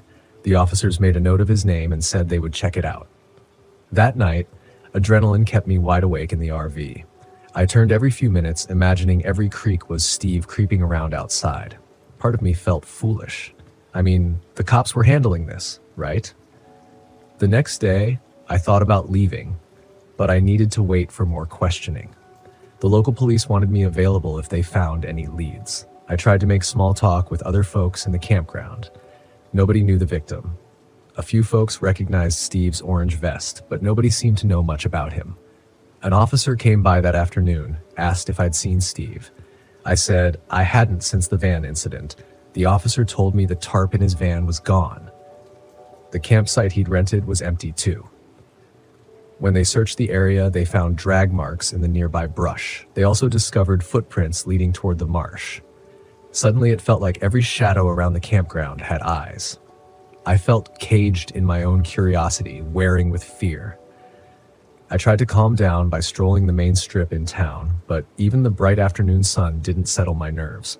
I picked up a couple of souvenirs, hoping a meaningless trinket would ground me. It didn't. When I got back to my RV at dusk, I found my door lock damaged, like someone had jammed a screwdriver in there. The door was open a crack. My stomach dropped. Stepping inside with my phone's flashlight, I found my drawers pulled out and my stuff tossed around. My only real valuables were a spare watch and some cash. That was gone. I felt violated. Even worse, I was sure Steve had done it. But I didn't dare call out for him. If he'd killed that man, I wasn't about to challenge him alone. I crept back outside, scanning the rows of tall grass. At the far end of the lot, I saw a silhouette behind a thick pine just standing there. I couldn't make out the face, but I recognized the shape of that fishing vest.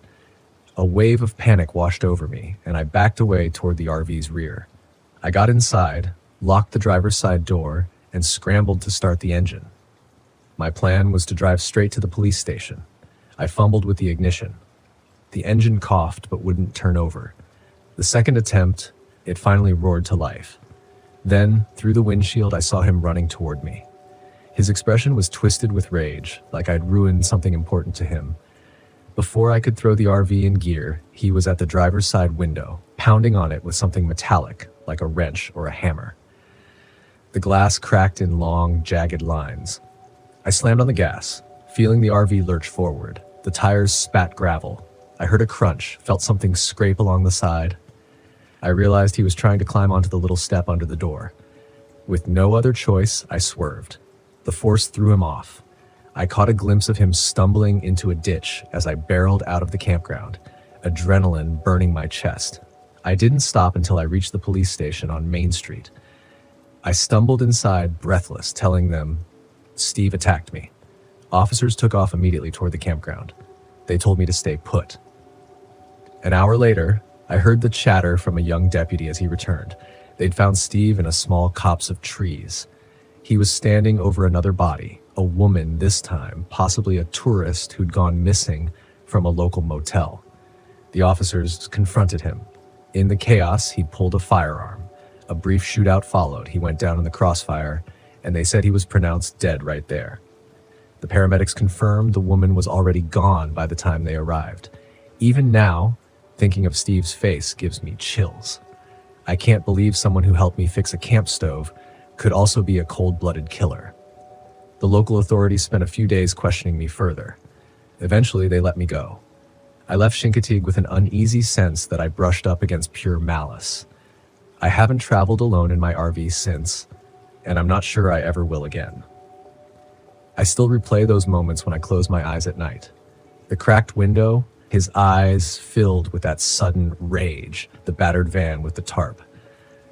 Whenever I recall the silence of the marsh in the sight of that lifeless figure in the mud, I feel a pit in my stomach that no amount of distance or time has managed to fill. It's a memory that'll never leave me. And honestly, I'm not sure I want it to. We thought we knew the Ozarks. Matt swore up and down that Mark Twain National Forest was a hidden gem. Untouched trails, beautiful vistas, perfect for a 3-day backpacking trip. He was always good at selling these kinds of trips, making it seem like a dream adventure. I believed him mostly because I loved him, but even then, as we parked the car at the trailhead and unloaded our gear, I couldn't shake the feeling that this trip was going to be different. "Looks like we're in for some real wilderness this time," Kyle said, flashing a grin. He was already making jokes about getting lost and being eaten by cryptids. Classic Kyle, always trying to lighten the mood. I laughed it off, but something about the dense trees and the isolation made the joke sit heavy in my chest. The forest felt too quiet, too vast. Matt, as usual, was all business. He was adjusting his pack, double-checking the map on his phone. "We'll follow the GPS for most of the way," he said, his voice filled with confidence. "Should be easy, just a couple of tough climbs, but nothing we can't handle." I glanced at Sarah, who was tightening the straps on her hiking boots. She was always the tough one, competitive, never backing down from a challenge. I liked that about her, but sometimes it felt like she had something to prove, especially when Matt was around. I couldn't tell if it was admiration or rivalry. "Let's get moving," Matt called, waving us on. "We've got a lot of ground to cover." The first day went as expected. We hiked deeper into the forest, leaving behind the marked trails and venturing into the heart of the wilderness. The trees were taller here, their branches heavy with green, creating a canopy that let in only slivers of sunlight. It felt like the forest was swallowing us whole, but Matt pressed on, oblivious to the creeping unease that gnawed at me. That night, we set up camp by a small stream. The air was cooler than I expected, a bite of cold that sank into my bones as the sun set. Kyle's tent had a broken pole, something he hadn't noticed until we tried setting it up. He laughed it off, saying he'd just sleep in Sarah's tent. but Matt's frustration was clear. "Next time, check your gear before we leave," Matt snapped, his voice tight. "Relax, man, it's just a tent pole," Kyle said, but the tension between them simmered. I was too tired to deal with their bickering, so I busied myself with starting the fire. Dana, my girlfriend, snapped photos as always, capturing the last glimmers of daylight filtered through the trees. She looked peaceful behind the camera, but I could tell she felt it too, that sense that something was off. That night, we heard the first howl. It was distant at first, almost like the wind moving through the trees, but then it came again, low and deep, rising into a chilling wail that made the hairs on my arms stand up. "What the hell was that?" Sarah muttered, her hand instinctively moving toward the hatchet strapped to her pack. Matt shrugged, trying to play it off. "Probably just a coyote or something. These woods are full of wildlife." But it didn't sound like any coyote I'd ever heard. I exchanged a glance with Dana, and she raised her eyebrows in that way she did when she didn't believe something. Kyle, of course, took the opportunity to joke. "Sounds like Bigfoot's out there, or maybe the Ozark Howler," he said, his voice teasing. "You guys know that one, right? Big hairy creature, glowing red eyes, hunts hikers for fun." "Knock it off," Matt said sharply. "It's just an animal. Get some sleep, we've got a long hike tomorrow." I tried to brush it off too, but lying in our tent that night, I couldn't shake the feeling that something was watching us. Every rustle of the leaves, every snap of a twig outside made my heart race. I must have drifted off at some point, but it was restless sleep. The next morning, Dana told me she'd seen something outside the tent, just for a second, but she was sure of it. Red eyes. "I saw red eyes, Matt," she said softly. I laughed nervously, thinking she must have been half asleep. "Maybe it was just a trick of the light," I said, though even I didn't believe it. I hadn't told anyone about the dreams I'd had, the sensation of being watched, hunted, like we were intruding on something that didn't want us there. Day 2 was worse. The forest grew denser, the path less defined, and the GPS signal flickered in and out. At one point, we lost it completely. Matt insisted he could still navigate using the map, but the landscape wasn't matching up with anything. The trees felt wrong, closer somehow, like they were moving in on us. The air grew colder, and the silence pressed down like a weight. "We're lost," Sarah said flatly, glaring at Matt. "We're not lost," he snapped back. "I know where we are," but he didn't. None of us did. That night, we found claw marks on the trees, deep gouges like something had raked through the bark with claws far larger than any animal should have. Dana's hands trembled as she took pictures, but Matt dismissed it. "Could be a bear," he said, though the unease in his voice was obvious. "That's not a bear," Kyle muttered, his earlier joking tone gone. He stared at the claw marks, his face pale. "This is messed up, man. Maybe we should turn back." "We're not turning back," Matt said, his voice rising. "We've come this far. We stick to the plan." The argument that followed was inevitable. Sarah sided with Kyle, saying we were unprepared and it wasn't worth the risk. Dana stayed quiet, but I could see the fear in her eyes. Matt, stubborn as ever, refused to admit we were in over our heads.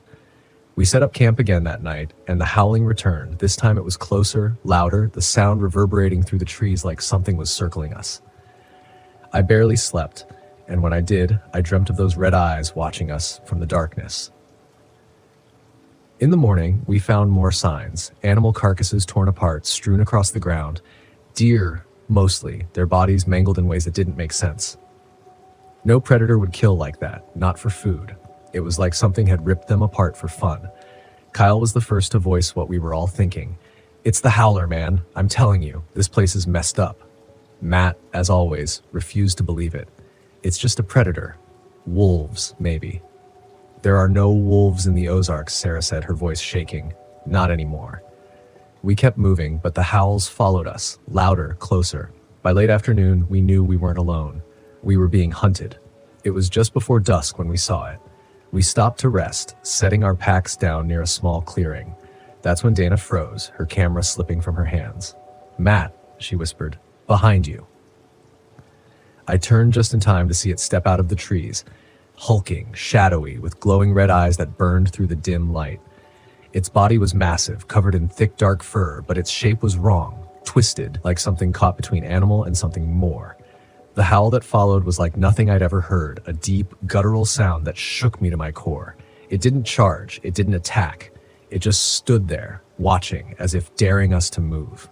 We didn't. "What the hell is that?" Kyle's voice was barely a whisper, his face drained of color. "It's not real," Matt muttered, but his voice lacked conviction. Dana grabbed my arm, her fingers digging into my skin. "We have to go," she said, her voice trembling now. The creature tilted its head, almost curious, its red eyes glowing brighter. Then, with one last bone-chilling howl, it slipped back into the trees. We didn't wait to see if it would return. We packed up in record time and started moving fast. Too fast. The light was fading, and we were stumbling over roots and rocks, our breath coming in short, panicked gasps. That night, we didn't set up camp. We just kept walking, desperate to put distance between us and whatever that thing was. The howls continued. Closer, always closer. When dawn finally broke, we stumbled upon an old ranger's cabin. Its roof caved in, the windows shattered. It wasn't much, but it was shelter. We collapsed inside, too exhausted to keep going. For the first time in hours, the howling stopped. Matt stared at the floor, his face pale, his hands shaking. "It's not real," he whispered over and over again, like a broken record. But we knew better. We had heard it, seen it. The Ozark Howler was real, and it had let us live, for now.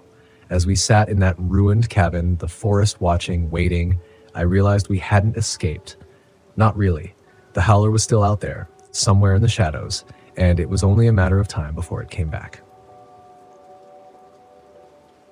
My name is Morgan Janis, and I was 21 when this happened. It was early May 2022, and I had just finished a grueling 6-month contract as a travel nurse in Baltimore. The job had been brutal, long shifts, heartbreak. One patient I couldn't save, no matter how hard I tried. His face still lingered in my mind, and I needed space to breathe. That's why I bought the RV. I had no plan except to drive, park somewhere beautiful, and let the quiet heal me.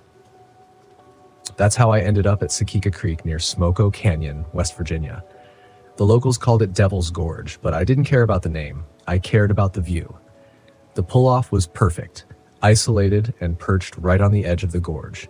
The air was cool and smelled of pine, and the canyon spread out below me in jagged cliffs and swirling mist. I parked my RV, stepped out, and just stood there, letting the silence soak into my bones. I felt a glimmer of peace for the first time in months. My plan was simple: hike, take some photos, and not think about anything for a while. I grabbed my camera and followed a faint trail along the edge of the gorge. The path wound through dense trees, their branches forming a canopy so thick it felt like dusk even though it was mid-afternoon. That's when I found it. The stone altar was tucked into a hollow, half hidden by vines and moss. It looked ancient, weathered, and wrong. There was something unnatural about its placement, like it didn't belong here. Carved into its surface was the word malum, Latin for evil, I said. I felt a chill that had nothing to do with the temperature, but I couldn't stop myself from snapping a photo. It was eerie and beautiful in its own way, and I knew it would make a great addition to my collection. I was just turning to leave when I heard it. A whisper, faint and raspy, like dry leaves brushing together. "Leave." I froze, staring into the trees, but there was no one there. My pulse quickened as I backed away from the altar, stumbling a little on the uneven ground.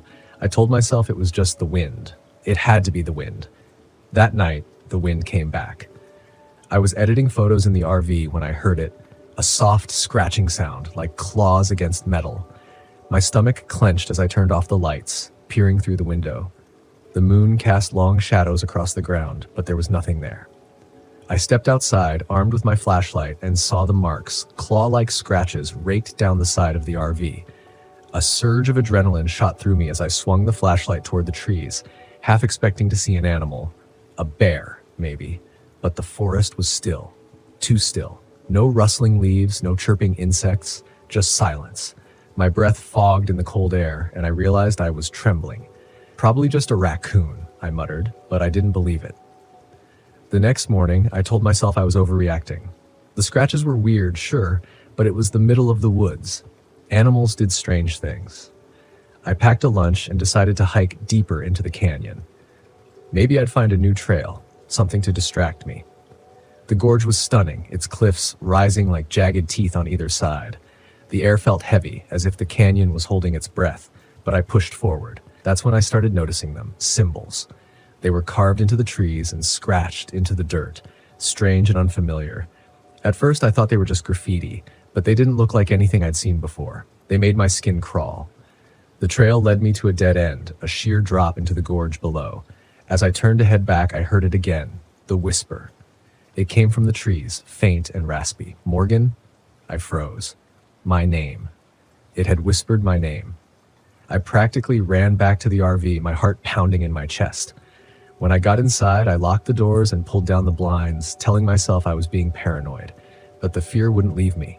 It sat heavy in my stomach, coiling tighter with every hour that passed. That night, I woke to something worse. It started with the whispers, soft and insistent, coming from all directions. Then came the knocking. Tap, tap, tap, on the windows, on the door, on the walls. I grabbed my flashlight and shone it out the window, but the light only seemed to make the shadows move. And then I saw her. She stood at the edge of the firelight, gaunt and impossibly tall, her limbs twisted at unnatural angles. Her face was a patchwork of cracked skin, like porcelain shattered and glued back together.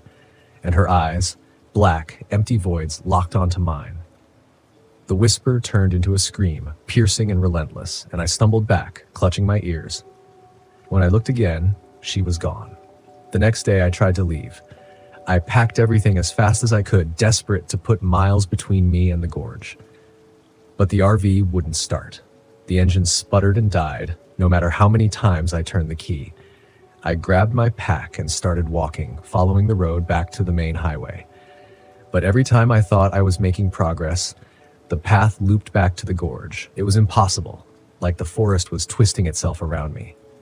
By the time the sun began to set, I was back at the RV, exhausted and terrified. The final night was the worst. I built a fire, hoping it would keep whatever was out there at bay. It didn't. The whispers started again, louder this time, and the witch appeared just beyond the light. She didn't lunge or attack. She just watched, her cracked face stretching into a horrible grin. And then she spoke. "You let him die, didn't you?" Her voice was a knife, cutting into the guilt I'd tried so hard to bury. "You could have saved him." "No," I whispered, shaking my head. "It wasn't my fault." "You failed him," I screamed, grabbing the camera and flipping through my photos, desperate for answers. That's when I saw the altar. The carvings were clear now, showing a ritual, a way to banish her. It required a sacrifice. I grabbed my medical kit, my hands trembling as I pulled out a scalpel. The witch was closer now, her shadow looming over the fire. I took a deep breath, pressed the blade to my palm, and dragged it across the skin.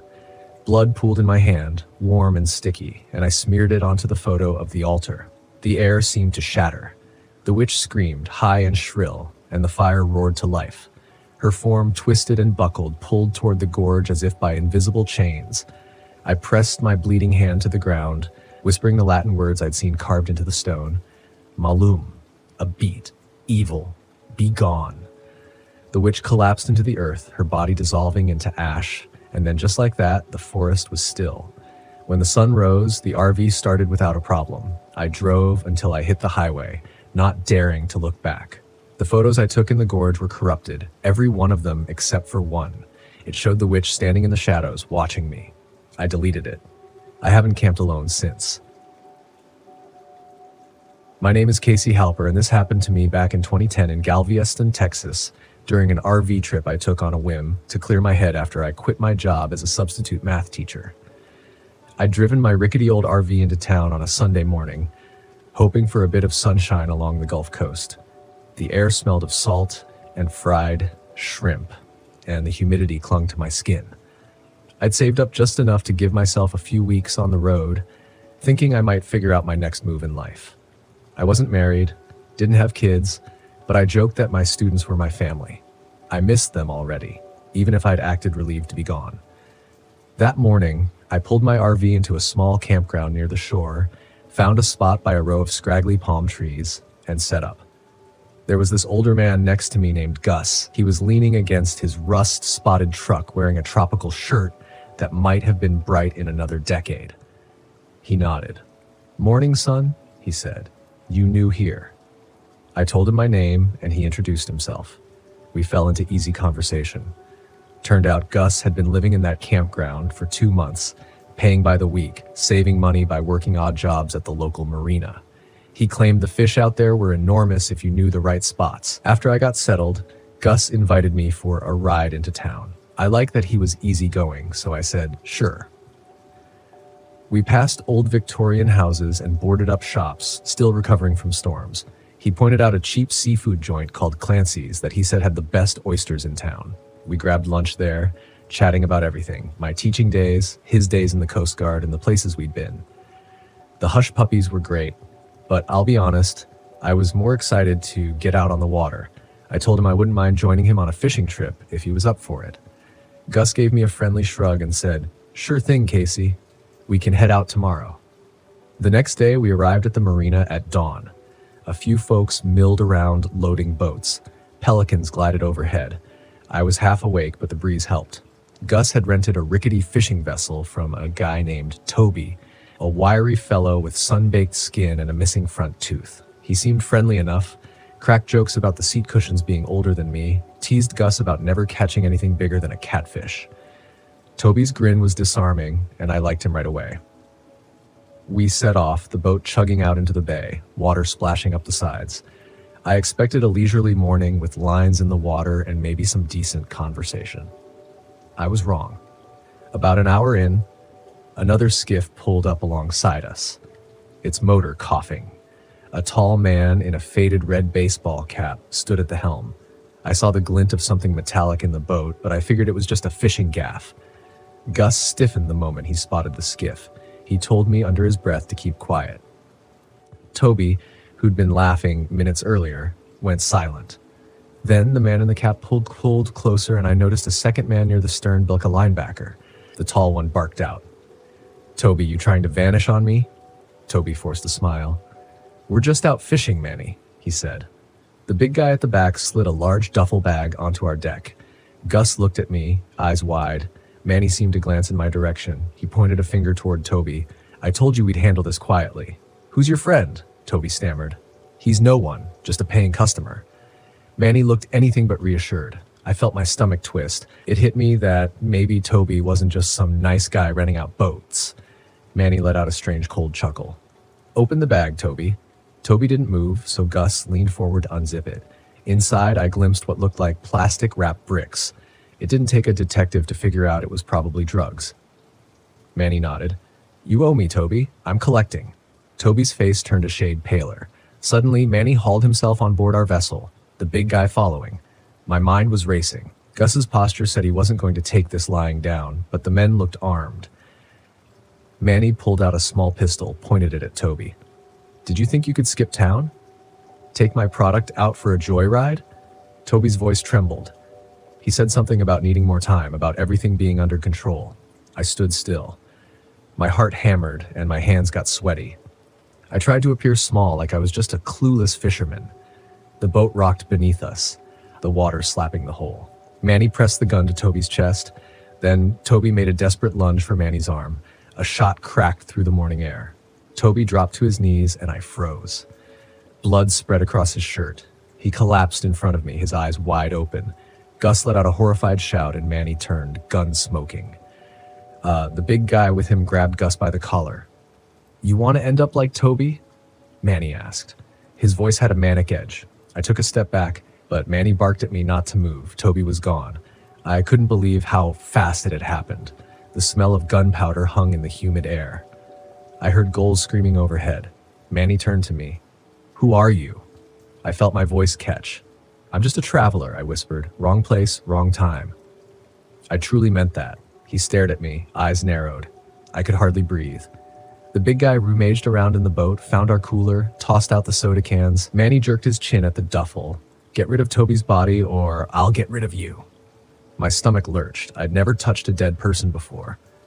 Gus and I tried to lift Toby, but Manny snarled at us to dump him overboard. Gus looked devastated.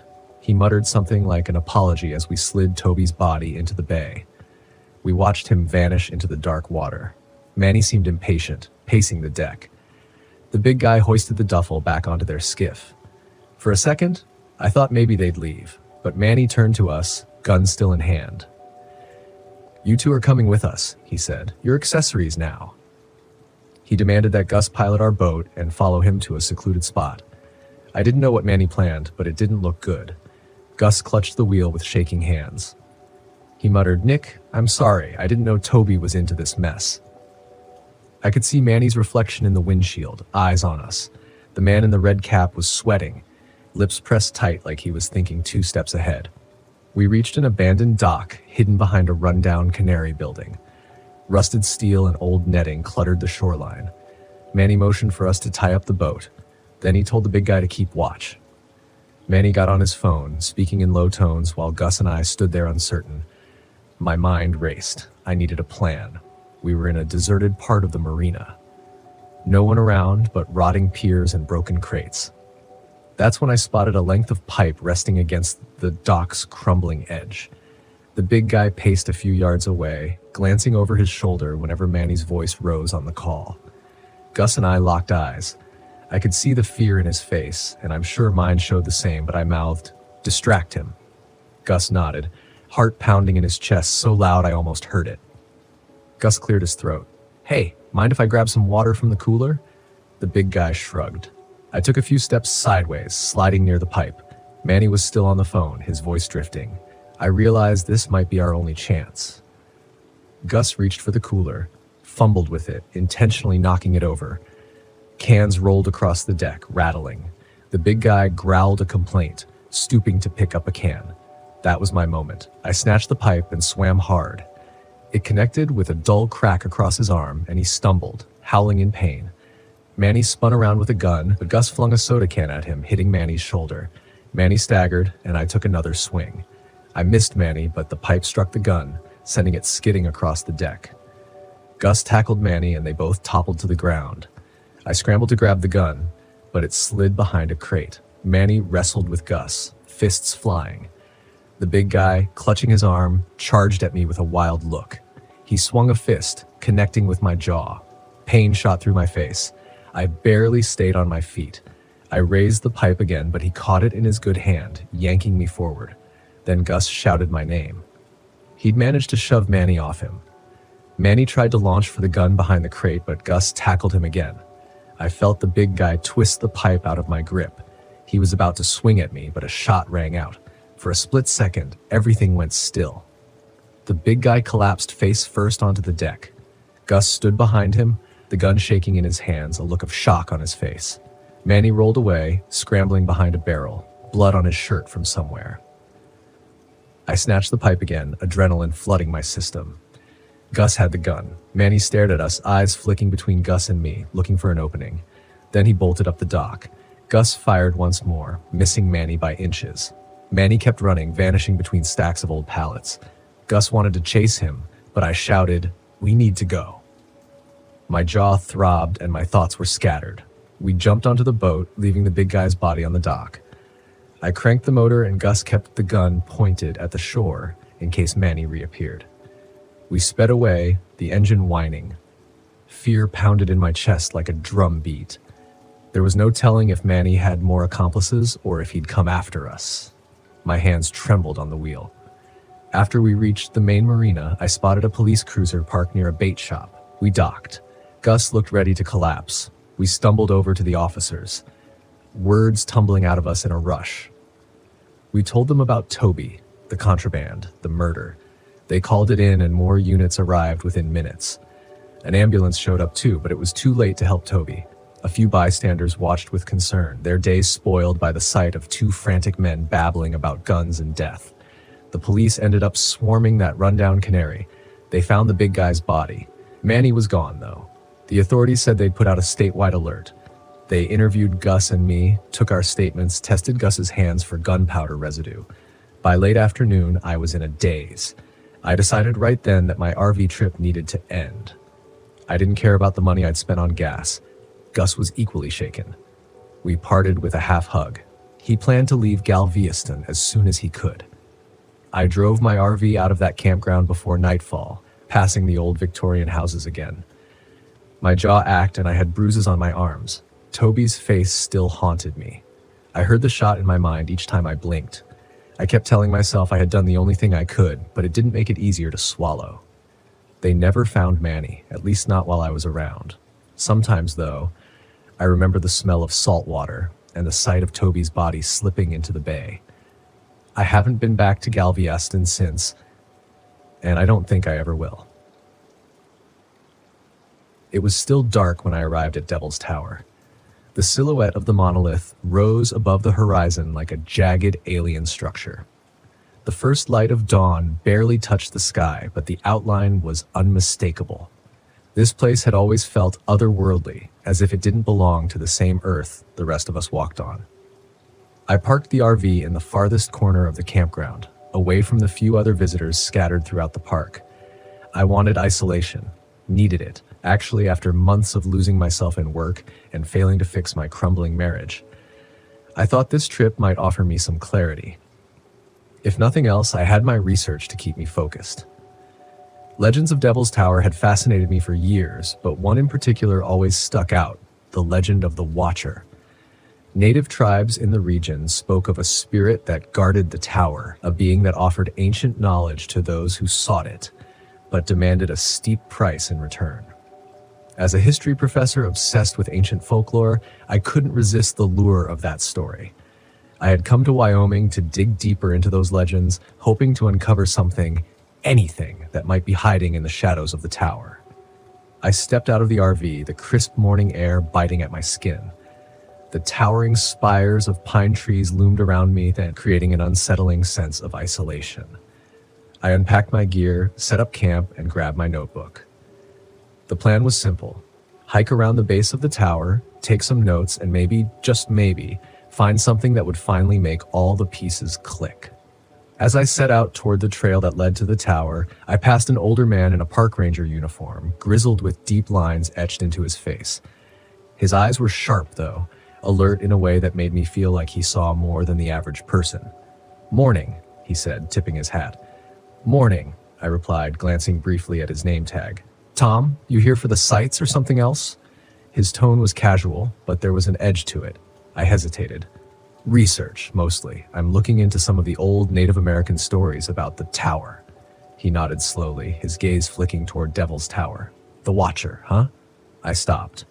I hadn't mentioned that specific legend. He chuckled softly. "Everyone comes looking for something, but you'd do well to leave the Watcher alone, son. Some things don't like being disturbed." I tried to brush off his warning with a nervous laugh. "You don't really believe that, do you, Tom?" He didn't smile. "Doesn't matter what I believe. Just be careful. People who go digging too deep around here sometimes find more than they bargain for." With that, he turned and walked back toward the ranger station, leaving me standing there with a pit forming in my stomach. I told myself it was just local superstition, the kind of thing park rangers said to spook tourists. But as I turned my eyes back to the tower, the weight of his words lingered. By midday, I was deep into my hike, circling the base of the tower, taking notes on the surrounding landscape. The towering rock formation loomed overhead, casting long shadows over the forest below. I felt dwarfed by it, like a child standing at the feet of a giant. That's when I noticed the eyes. At first, I thought it was a trick of the light, a glimmer of sunlight catching on something in the trees, but then I saw them again. Faint, glowing orbs between the branches. They were high up, too high to be an animal, and they followed my every movement. I stopped walking, my heart pounding. The eyes didn't blink, didn't move, just hovered there, watching. I wanted to dismiss them as some kind of wildlife, but I couldn't shake the feeling that there was something more behind them, something intelligent. Forcing myself to continue, I kept walking, occasionally glancing over my shoulder to see if the eyes were still there. They were always just far enough away to keep me wondering, but close enough that I could feel their presence. When I finally made it back to camp, the unease hadn't left me. I sat by the RV, trying to write in my notebook, but my mind kept drifting back to the eyes and the trees, the way they'd followed me, never straying too far, but never coming closer either. The sun dipped below the horizon, casting the campground in shadow. The tower loomed in the distance, a dark silhouette against the purple sky. The fire I'd started crackled weakly, the flames flickering as if they, too, were uncertain about staying here. I tried to convince myself it was nothing. I was a rational man after all, a professor, a skeptic. But as the night wore on, that skepticism started to feel more like denial. The wind rustled through the trees and the fire guttered low. Then, just as the last light of the day faded, I heard it. A whistle. It started softly, almost like the wind, but it was too distinct, too deliberate. A single, drawn-out note that drifted through the trees, seeming to come from everywhere and nowhere at once. I stood, scanning the darkness. The fire cast faint light around the camp. "Hello?"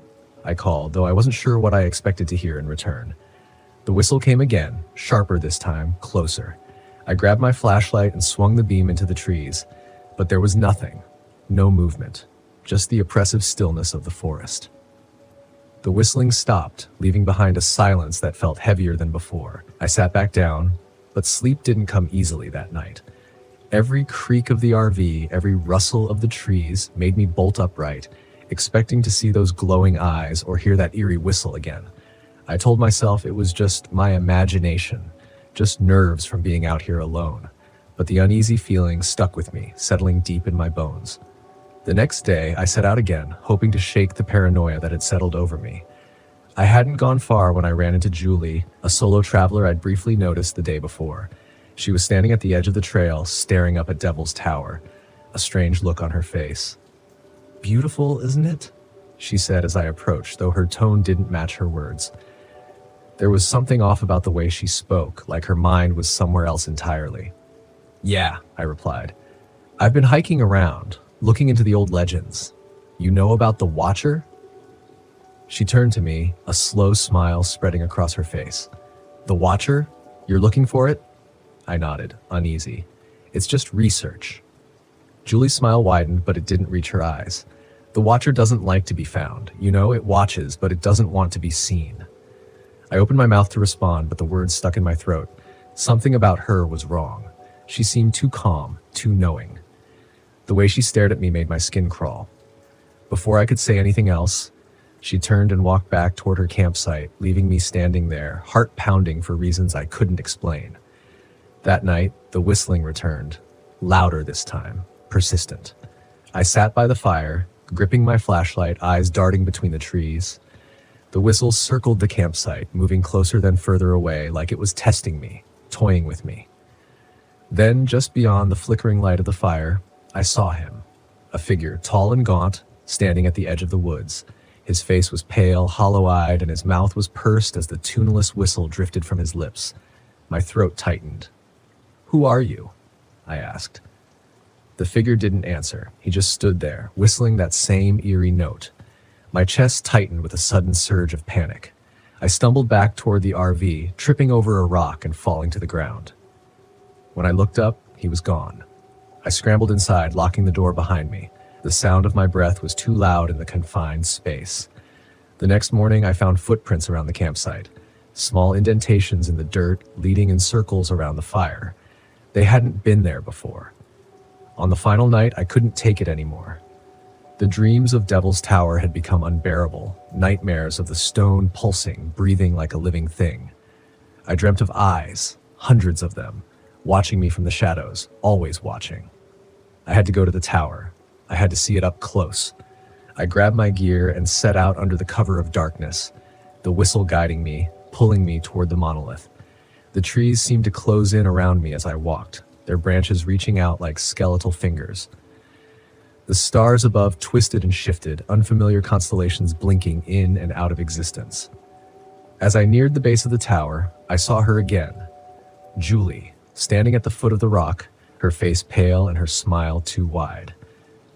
"The Watcher is waiting," she whispered. "It's always been waiting." The whistle grew louder, piercing through my thoughts, driving me forward. I reached the tower, my hands trembling as I touched the cold stone. And then, out of the shadows, the Watcher appeared.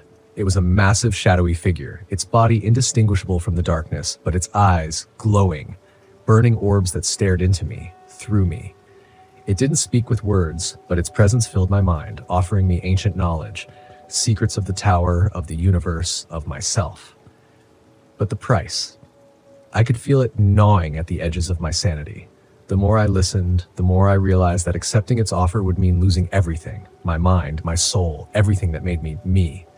I stumbled back, tearing myself away from the watcher's gaze.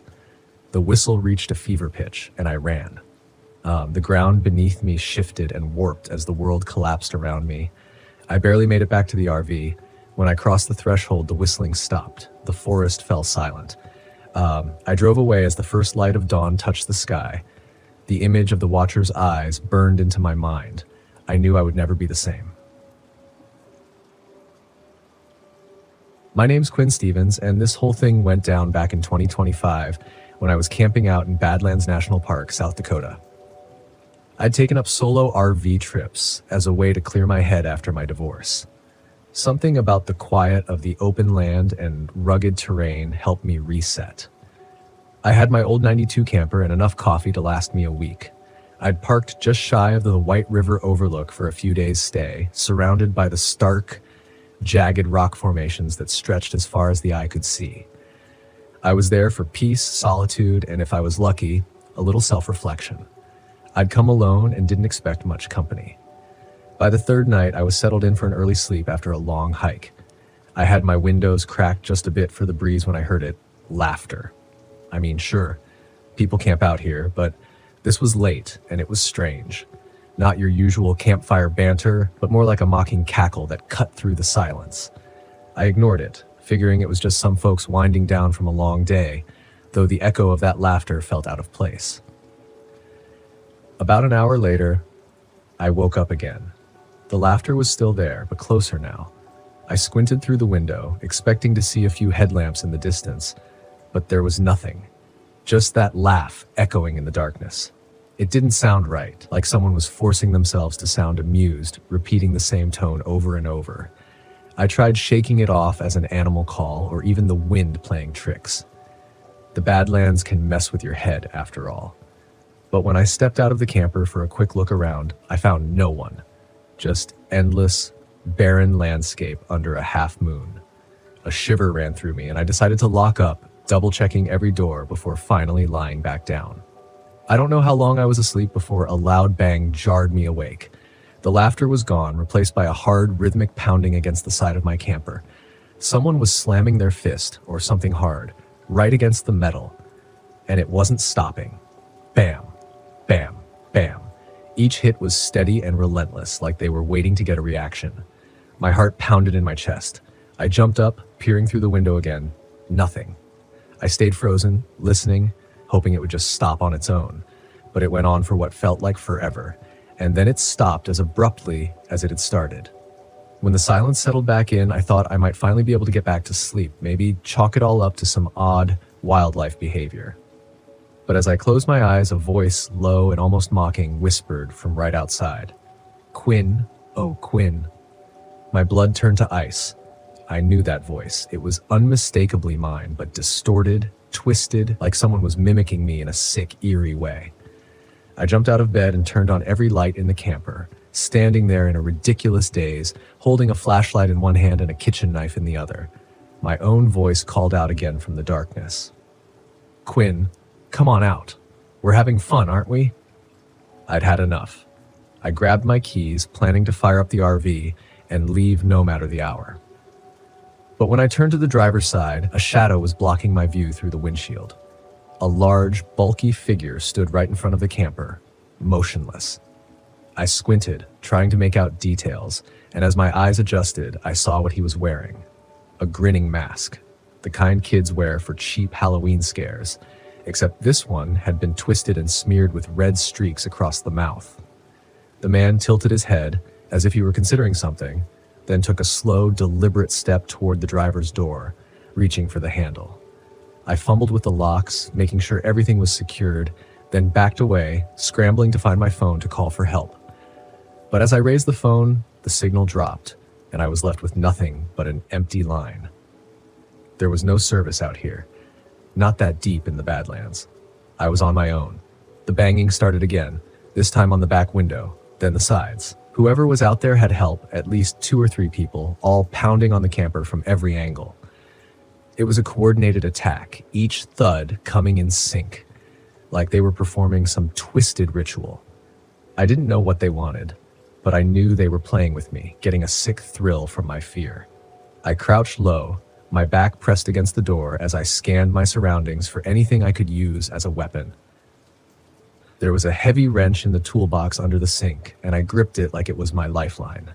Then a voice, faint but clear, filtered through the thin walls. It was the same distorted mimicry, repeating in my own voice. "Quinn, you can't hide forever. Come out and play." I was sweating, clutching that wrench with every ounce of strength I had. The banging stopped, and silence filled the air.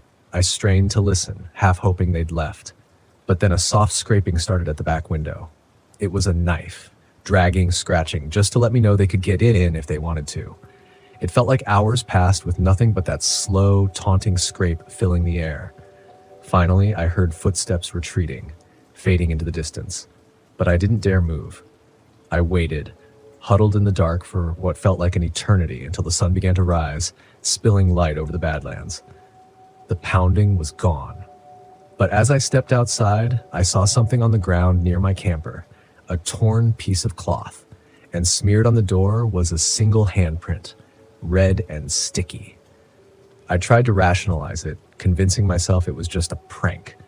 But that handprint told me otherwise. I decided to pack up and head to the nearest ranger station to report what had happened. I couldn't shake the feeling that someone was watching me as I drove down the desolate, winding road back towards civilization. When I finally reached the ranger station, I told the park rangers everything. One of them, an older man with a hardened expression, just nodded, but he didn't look surprised. "You're not the first," he said. "Every now and then, campers report strange things out there, things they can't explain." He went on to tell me about a man who used to roam the Badlands years ago, an escapee from some psychiatric facility nearby. They'd never caught him, but people said he had a habit of showing up in campsites, mimicking voices, playing with his prey before vanishing into the night. "Maybe he's just a myth," the ranger said, "but a lot of folks have seen things they can't explain. If I were you, I'd stick to more populated areas." As I left the station, the ranger's words stuck with me. And later, when I returned to my camper to finally inspect the red handprint, I realized it wasn't paint. The smell was unmistakable. With my last glance back at the Badlands, I couldn't shake the feeling that somewhere out there, he was still watching, still waiting for the next camper, unlucky enough to stumble into his territory. My name is Avery Caldwell, and this happened to me back in 2019 in Sedona, Arizona, when I was riding around in my old RV trying to de-stress and find myself. I just turned 31 that spring, and I thought a solo trip might do me some good. I taught middle school science in a cramped Chicago neighborhood, and the daily chaos of dealing with rowdy teenagers had started to wear me down more than I cared to admit. People say Sedona is a magical place with red rock formations that glow at sunrise and sunset. So I figured there was no better spot to park my RV, enjoy the quiet, and maybe crack open a local guidebook to learn about the geology. I even brought along my guitar, convinced I finally learned a decent blues riff to amuse my students next semester. I arrived at a simple RV park on the outskirts of town. Nothing fancy. The ground was dusty, and the only shade came from a couple of scraggly trees near the main road. After I set up camp, I wandered into town to stock up on groceries. That's where I met a friendly fellow named Kevin, an amateur photographer who parked his own trailer a few lots down from mine. He was taller than me, most folks are. I'm only 5'8", and he wore a constant grin as if the desert sun had baked a permanent smile onto his face. Right away, we hit it off over a shared love of bad jokes and cheap diner coffee. Kevin mentioned he wanted to take pictures of some hidden canyons nearby, and he invited me to tag along the next evening if I felt up to an adventure. I settled into the routine pretty quickly. By day, I'd hike short trails, practicing with my camera phone, snapping pictures of prickly pear cacti and those massive red rock cliffs that seemed to soar straight into the sky. By night, I'd sit by the fire pit, strum a few chords, and chat with Kevin or the other campers. It felt good, like I could finally breathe again. On the second evening, Kevin roped me into checking out a lesser-known part of the wilderness about 20 miles or outside of Sedona proper. He claimed there was an old mining road that curved around the edge of a canyon, leading to spectacular views at sunset. I had my doubts. My RV wasn't built for off-roading, but he said he'd drive, and I decided I might as well see something unique. We left around 5 p.m. The sky was still bright, but shadows had started to stretch across the desert. Kevin navigated his dusty SUV down a narrow dirt path, skirting the jagged cliffs. I peer out the window at sheer drops that made my knees tighten. I tried to crack a few jokes about how this was probably the stuff of nightmares for folks afraid of heights. Kevin just laughed and kept driving. Eventually, the canyon walls narrowed and the road turned into a rocky track. We parked at a flat patch of gravel near a dry wash. I remember stepping out and thinking it was too quiet. Not a single bird called in the distance. We grabbed our water bottles and some trail mix, then wandered down an old footpath that disappeared behind a cluster of boulders. The air felt cooler inside the canyon, and the red walls glowed in the fading light. Kevin started snapping photos, muttering something about the perfect angle. I circled around a tall rock, hoping to find a place to sit. That's when I heard a sharp cry. It sounded like a man shouting, not just a casual hello, but something urgent and pained. My pulse kicked up. Kevin and I locked eyes, and without a word, we hustled toward the noise. About 50 yards deeper into the canyon, we found a battered truck near a cluster of mesquite trees. Its front bumper was dented, and a wide smear of rust-cold dirt stained the passenger door. A man lay on the ground a few feet away. His shirt was torn, his face bruised. He wasn't moving. Kevin crouched to check for a pulse, but the second he did, a figure stepped out from behind the truck. I saw a man with an unkempt beard and eyes that flashed with pure fury. He had broad shoulders and looked strong, like someone who lived off manual labor. Before Kevin could react, the stranger swung a crowbar and bashed the side of Kevin's head. Kevin dropped as if someone had flipped a switch. I froze in shock. Then I darted behind the truck, pressing my back against the metal, hands shaking. The stranger shouted something incoherent, but the words buzzed past me. I could see Kevin on the ground, not moving, blood staining the gravel. My legs trembled, my heart hammered. I told myself to breathe quietly. Maybe the man wouldn't see me if I stayed still. But I noticed a battered duffel bag lying next to the open truck bed. It was stuffed with something that looked like small white bricks. My mind raced. Drugs maybe, or something illegal. The man's face was contorted with rage as he kicked Kevin's leg, then turned to the other body. I realized that second man was already gone, lifeless eyes staring at the canyon walls. I realized I might be next. The killer was going through the pockets of the dead man, yanking out a wallet, tossing it aside. Then he stomped over to Kevin, checked his pockets too, and pulled out a phone. My phone was still in my pocket, but I didn't dare reach for it. The man paced around, muttering. He seemed to be looking for something in the truck or on the bodies. My stomach twisted. If he found me, I'd share their fate. I crawled around the rear of the truck, trying to find a place to hide. The canyon had steep walls, and there was no easy path out. I dared a quick look. The man knelt beside the battered truck's hood, fiddling with a small handgun. My mind screamed to stay silent. I considered making a run for it, but the gravel would crunch under my feet, and I had no cover. I tried to keep calm. As I scanned the area, I spotted a narrow slot in the canyon wall, maybe an old drainage channel. It was about 10 yards away from me, near some scattered rocks. If I could reach it, I might hide long enough to call for help. I took a breath, then moved in a low crouch. Each step felt impossibly loud. The smell of rust and desert dust filled my nose. My foot knocked a pebble and it rolled with a small clatter. I heard the man bark a curse. I dove for the slot. My shoulder clipped a rock and pain shot down my arm. I stumbled into a cramped passage, half crawling over loose stones. Behind me, heavy footsteps pounded on the gravel. A bullet ricocheted off the canyon wall with a sharp ping. I swallowed a scream and pressed myself flat against the rock. He was cursing, calling out threats, telling me to come out. I managed to fish my phone from my pocket, but there was no signal. My hands trembled so badly I nearly dropped it. Another shot rang out and a chip of stone grazed my cheek. I realized I couldn't stay there. If he crept around or found a vantage point above me, I was done for. A jagged slope led up to the top of the canyon. It was more of a scramble than a real path. I could try to climb it.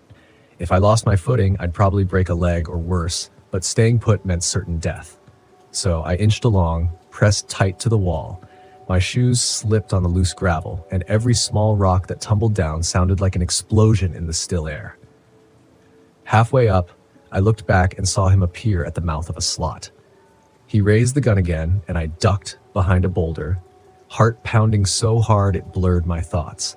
My vision felt tunneled, like I could only focus on that next spot for my foot or hand. With a desperate burst of strength, I hauled myself onto the canyon's rim. Then I crawled on my belly, staying low. I took off running. My ribs ached and my throat felt raw from rapid breathing, but I forced my legs to keep going, aiming for the direction we'd parked earlier. The sun hovered just above the horizon, casting long shadows across the desert. I prayed that the rough terrain would slow him down. I stumbled once, catching myself on a prickly pear cactus that jabbed my palm, but I kept running until I heard a single shot from behind. The bullet slapped the dirt to my left, raising a small puff of dust. I flung myself behind a cluster of rocks, panting. He was determined. I could hear him shouting, cursing me for stumbling into his deal. I pieced it together. The dead man must have been part of some drug exchange gone south. Kevin and I had walked right into the aftermath, and now the killer wanted no witnesses left alive. My adrenaline surged. I spotted Kevin's SUV in the distance, maybe 200 yards away, across a field of scattered sage brush. The canyon rim wasn't as steep here, but it still had dips and hollows. If I could reach that vehicle, maybe I could drive away. Maybe I could at least call for help if I found a spot with better reception. I made a break for it. A shot rang out and dust kicked up near my heel. I zigzagged through the brush, gasping for breath, arms flailing as I bounded over a small rise. At one point, I tripped, landing hard on my elbow. My head spun, but I pushed myself upright. My chest burned. When I finally got close to the SUV, I fumbled with the door handle. It was locked. I patted my pockets, realized I didn't have Kevin's keys. A wave of panic hit me. I tried the rear door locked as well. The driver's window was cracked open about an inch. With desperate strength, I grabbed a rock and smashed the glass. The noise rang out across the desert. I slid inside, reached under the steering wheel, and rummaged for anything that might help. The keys were jammed in the cup holder. I thanked whoever was listening, shoved them in the ignition, and fired the engine to life. He was coming fast. I glimpsed his figure in the side mirror. His face was twisted in anger, and there was blood on his shirt. He raised the gun as I stomped on the gas. The SUV lurched forward, tires spitting gravel, and then we raced down the rough track behind me. A shot cracked the back window, spraying shards across the back seat. I didn't stop driving, not until I reached a main highway that cut through Sedona. My phone picked up a signal and I dialed 911 with shaking fingers. By the time the sheriff's deputies arrived, I was doubled over on the roadside, sobbing for Kevin. They found him in the canyon along with that battered truck and the other dead man. The deputies told me later they managed to track down the killer after a short chase through a nearby ravine. I gave my statement in a daze. I never learned the full details about that deal gone bad or what exactly triggered the violence. I only knew 2 people had lost their lives and I nearly joined them. I stayed in Sedona just long enough to attend Kevin's small memorial service put on by a few RVers who'd known him. I wanted to play a blues riff on my guitar in his honor, but my hands still shook so badly I could barely hold the strings. Instead, I said a few words about how Kevin was eager for the next great photo, how his enthusiasm could make even a jaded teacher like me rediscover wonder in the world. When the service ended, I packed my RV and left Sedona before sunrise. I couldn't bear to see those red cliffs one more time. I'm here now, still teaching, still cracking jokes to keep the kids from drifting off. Some days I think about how a single wrong turn can change your entire life.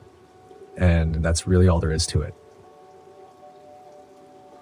I've never been a superstitious man. Ghosts, spirits, curses, all of it felt like nonsense. My wife, Sarah, was the opposite. She loved all that mystical, spiritual stuff. She'd go on and on about how some places had energies or how she could feel something otherworldly when we'd visit a new place. I used to tease her for it. I didn't mean anything by it. I just never took it seriously. Now, I wish I had. It's been almost a year since Sarah died. I still don't know how to talk about it. I don't talk about it, really. I just packed up the RV one day and decided to drive to get away from everything. Her voice, her smile, the way she used to look at me when I'd roll my eyes at her hippie nonsense. It was all too much to deal with, so I left. I wasn't running from her memory exactly. More like I was trying to outrun the guilt that came with it. Sarah always wanted to visit the desert, especially the Navajo Nation. She said Monument Valley was one of the most spiritual places in the world. I never took her. Work got in the way, or my cynicism did. Either way, it never happened. And now, with nothing but miles of empty road ahead of me, I found myself driving right into that part of the world. Maybe it was my way of making up for it. The landscape around me was beautiful in an eerie, desolate way. Massive red rocks rising out of the desert, mesas silhouetted against the setting sun. The kind of place that made you feel small, insignificant. I parked the RV in a remote spot off an unmarked dirt road. No other campers around, just the endless stretch of desert and the towering rock formations in the distance. It was quiet. Peaceful, even. I thought maybe I'd finally get a decent night's sleep. I stepped out and walked a bit around the RV, taking in the silence. The air was cool, the sky already darkening with the stars beginning to shimmer into view. Sarah would have loved it. As I sat by the small campfire I'd built, poking at the flames, I thought I heard something in the distance. A howl, maybe. Coyotes. I figured it was nothing unusual in a place like this, but the sound was strange, more like a scream than an animal call. I shrugged it off, telling myself it was just the wind. Still, it gnawed at me. Something about the isolation felt different tonight. Heavier. I tried to shake the feeling and headed back into the RV. I locked the door out of habit, but deep down I knew a lock wouldn't help me feel safe. Not tonight. The first sign that something wasn't right came early the next morning. I'd been outside sipping my coffee and watching the sun rise over the desert when I noticed the tracks. Big, too big to be a coyote. Canine-like, sure, but the prints were deeper, more defined, and there were too many of them. They were circling the RV in a wide arc. I crouched down to get a closer look. The spacing was wrong, like whatever had made them had a stride far longer than any normal animal. I shook my head. Probably a wolf, I reasoned, even though they weren't supposed to roam this part of the desert. Or maybe a large dog from a nearby ranch. Either way, I wasn't about to get spooked over some tracks. I spent the day hiking, taking in the massive rock formations and the endless red sands. The wind carried whispers through the valleys, but I ignored it. I refused to let my mind play tricks on me. This was supposed to be my reset, my chance to process everything and finally move on. But that night, as the firelight flickered in front of me, I couldn't ignore the feeling that I wasn't alone. The coyotes started up again, at least I assumed they were coyotes, but the howls were different this time. Longer, more drawn out, closer. I told myself it was nothing, tried to focus on the crackling fire, but the unease crept in anyway. Then I saw it. Out of the corner of my eye, I noticed movement on the ridge not far from the RV. A figure, tall, humanoid, but wrong somehow. It moved with a jerky, unnatural gait, like it didn't quite know how to walk. I blinked, and it was gone. Swallowed by the shadows. My heart raced. I stood, trying to peer into the darkness, but there was nothing out there. Just empty desert. The howl stopped, replaced by an eerie, oppressive silence. I doused the fire quickly and retreated into the RV, locking the door behind me. I laughed at myself. A grown man terrified by shadows in the night. I was just exhausted, that was all. Grief and exhaustion made you see things that weren't there. I repeated that to myself as I crawled into bed, but I couldn't shake the sense that something was watching me. The next morning, I found more tracks. This time, they weren't just around the RV. They led right up to the windows, pressed deep into the sand, circling the vehicle like a predator stalking its prey. I stared at them, unease curdling in my stomach. These prints were bigger than the ones from yesterday, deeper too. Something was out here, something that was getting bolder. I decided to leave. That morning, I packed up my things, double-checked the tires on the RV, and set the GPS for the nearest town. But as soon as I hit the ignition, the engine sputtered. It wouldn't start. "Come on, not now?" I muttered, trying again. Nothing.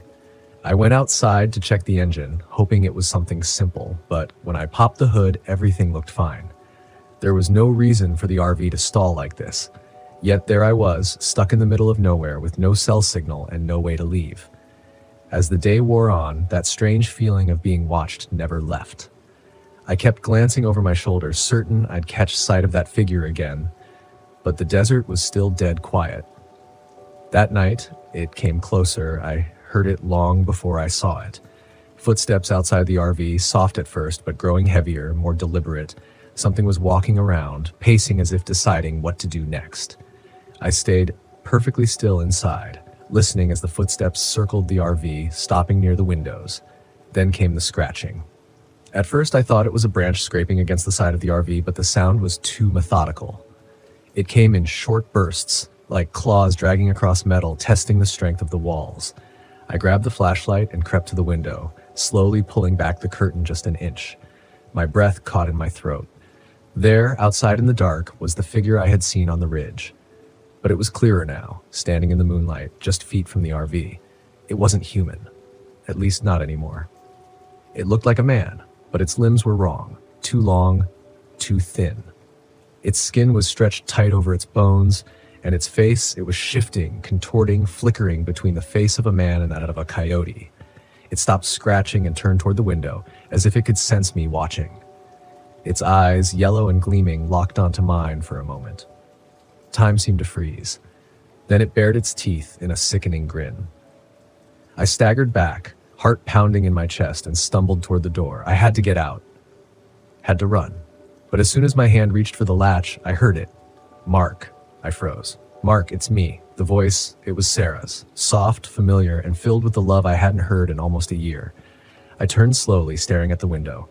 The figure outside had disappeared, but the voice lingered, echoing in the night. Mark, come outside, please. I shook my head, tears burning in my eyes. No, it couldn't be. It was impossible. Sarah was gone. She was gone. But the voice, it sounded so real. I pressed my hands to my ears, squeezing my eyes shut. No, I whispered. No, no, no. The voice grew louder, more insistent. Mark, come to me. I fell to my knees, clutching my head as the scratching returned. More violent this time, as if the creature was trying to claw its way inside. But I didn't open the door. I didn't go outside. The next morning, everything was quiet. No scratches, no footsteps, no voice. I stepped outside, and the desert was calm again. The tracks erased by the wind. The RV started without a hitch. I drove away from Monument Valley, leaving the cursed land behind. But the memory of that night, the voice of my wife, the creature in the dark, has followed me ever since. Some things can't be explained. Some things I realize now should never be disturbed. My name's Riley Patel, and in 2023, I thought a solo RV camping trip through the remote corners of Wrangell St. Elias National Park in Alaska would be the perfect way to unplug. Not that I was fleeing the world or anything, it's just that a man needs to unwind. I'd been grinding through 60-hour work weeks as a mechanic in Anchorage, and every time I touched an engine, I could practically hear it snickering, knowing it'd give me hell soon enough. So when I saved enough for a week off, I packed my RV, bought enough canned chili to last me through a nuclear winter, and hit the open road. I didn't have much planned. Just me, nature, and if I was lucky, the quiet. Wrangell St. Elias is as wild as it gets, even in Alaska. The roads are mostly gravel, so you're bumping along for miles with no cell reception, no gas stations, just miles of towering peaks and forests dense enough to swallow you whole. I arrived at the spot I had scouted online, some barely marked pull-off by a river with a breathtaking view of Mount Blackburn. I parked, popped open a can of chili, and had a laugh about how the only bears I'd seen so far were on the labels of the canned goods. The night crept in fast, and it was colder than I expected. I bundled up, threw on some music, and went to sleep early, figuring I'd hit the trails in the morning. Around midnight, I woke up to a strange sound, a sort of scraping against the side of my RV. I sat up and listened, chalking it up to the wind or maybe some branches, but it didn't let up. I'll admit I don't scare easy, but out here, any sound at night is enough to make your heart race a little faster. I cracked the window to peek out. The moonlight cast an eerie glow over the trees, and I could make out something moving by the rear of the RV. My mind went straight to bear, so I grabbed my flashlight and shone it through the back window, hoping to catch a glimpse and maybe scare it off. What I saw wasn't a bear. It was a man, dirty, ragged, and gripping some kind of jagged metal tool. He had his back turned, but I could see he was scratching something into the metal. "Hey!" I shouted, more out of reflex than bravery. The man froze, then turned slowly toward me. He had a wiry build, his hair matted to his head, and his face... I sped me. Let's just say he didn't look like someone I wanted to meet in a dark alley, let alone miles away from any civilization. He gave me this twisted smile, then raised the metal tool, showing it off like he was proud of it. It looked like some kind of homemade weapon, a rusty piece of metal wrapped with fabric for a handle. I didn't wait around. I locked the RV doors, turned off the lights, and dialed 911, even though I knew I wouldn't get a signal. The guy kept scraping at the RV, circling it like a shark around a dinghy. I started thinking maybe he was just trying to scare me, but I didn't plan to stick around to find out. I grabbed my keys, started the engine, and floored it. The tires spun for a second on the gravel, and he stepped back, laughing as I peeled away. I could see him in my mirror, just standing there, his shoulders bouncing with laughter as I sped off. My first thought was to drive all the way back to Anchorage, but I was low on gas and couldn't risk getting stranded halfway there. I kept driving until I found a narrow side road that led up a hill. I pulled off and killed the engine. I figured if I parked with the lights off, he'd have a harder time finding me. I sat in the driver's seat, my eyes darting to every shadow, my ears straining for any sound. An hour passed, maybe more, and just when I started thinking I had lost him, I heard footsteps outside. Slow, deliberate steps crunching the gravel just outside the RV. My stomach dropped. I felt like a trapped animal. I knew if I tried to drive again, he'd just follow me. My best shot was to wait him out, hope he'd get bored and leave. Then I heard him talking. It was low, almost a mumble, but I could make out the words. "Riley. Come on out, Riley. You can't hide from me forever." My blood turned cold. How the hell did he know my name? I hadn't said anything, hadn't left any ID out. So unless he'd seen something inside my RV earlier, there was no way he could know. The footsteps circled around, and then I heard something metal sliding against the door. He was trying to pry it open. My hands were shaking, but I looked around for something, anything to defend myself with. I found a tire iron under the seat and gripped it tight, praying he'd give up. The door creaked as he wedged the metal tool into the crack, forcing it open inch by inch. I don't know what came over me, but as soon as the door opened, I swung the tire iron as hard as I could. It connected with a sickening thud, and he staggered back, clutching his head. He looked up at me, blood running down his face, but he didn't look angry. If anything, he looked amused, like I just made this more fun for him. "Good swing," he said, his voice low and raspy, "but you're not getting out of here alive, Riley." I didn't wait to find out what he meant. I jumped out of the RV and ran toward the trees, figuring I'd have a better shot hiding in the forest than trapped in a vehicle. I ran until my lungs burned, ducking behind trees and bushes, trying to stay low and quiet. I could hear him crashing through the woods behind me, laughing, like this was some twisted game. I found a small ravine and slid down into it, crouching low and holding my breath. The footsteps stopped above me, and I saw his shadow through the branches. He was scanning the area, his head swiveling like a predator tracking its prey. He stayed there for what felt like hours, muttering to himself, talking about how he was going to carve his mark and how no one would ever find me. Eventually, he moved on, his footsteps fading into the distance. I stayed put, too afraid to move, until the first light of dawn broke through the trees.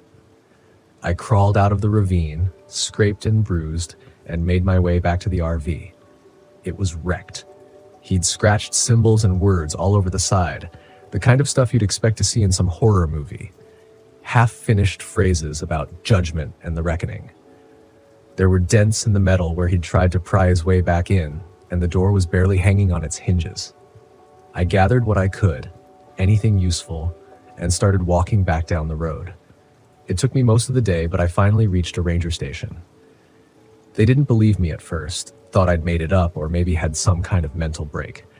But when they sent someone out to check the RV, they found everything just as I described. They launched a search for the guy, but they didn't find a trace. No footprints, No signs of campfires. Nothing. The Rangers pulled up some old records and found out that about a decade ago, there had been reports of a man terrorizing campers in the area, scratching up their vehicles and leaving strange messages. They never caught him, and after a while, people thought he must have moved on or died out in the wilderness. But clearly, he hadn't. After that, I never went camping alone again. As for the guy, they never found him. My name is Cameron Beaumont, and this all went down in 2010 while I was passing through the Florida Everglades in my beat-up old RV that I bought on a whim after finishing a rough patch at my auto repair job. I remember the heat first, sticky and heavy, pressing against my skin like a stubborn blanket. My RV, which I lovingly called Lorraine, had no working AC, but I figure I could handle some sweat in exchange for the freedom of open roads. I'd always been a talkative guy, quick with a joke, and even that morning, I was chatting to myself about how my boss had driven me up the wall for months. At last, I had time to think. The Everglades seemed like the perfect place to lose myself in nature, maybe get a few photos of alligators from a safe distance, and give my brain a rest from the daily grind. I arrived at an offbeat RV park just north of the Everglades National Park boundary. It had a broken down fence, a small front office that had seen better days, and an older fella named Pete, who ran the place. He wore an out-of-shape ball cap and a sweat-stained tank top that clung to his chest in the damp air. The sign-out sheet at the counter looked like it hadn't been used in weeks.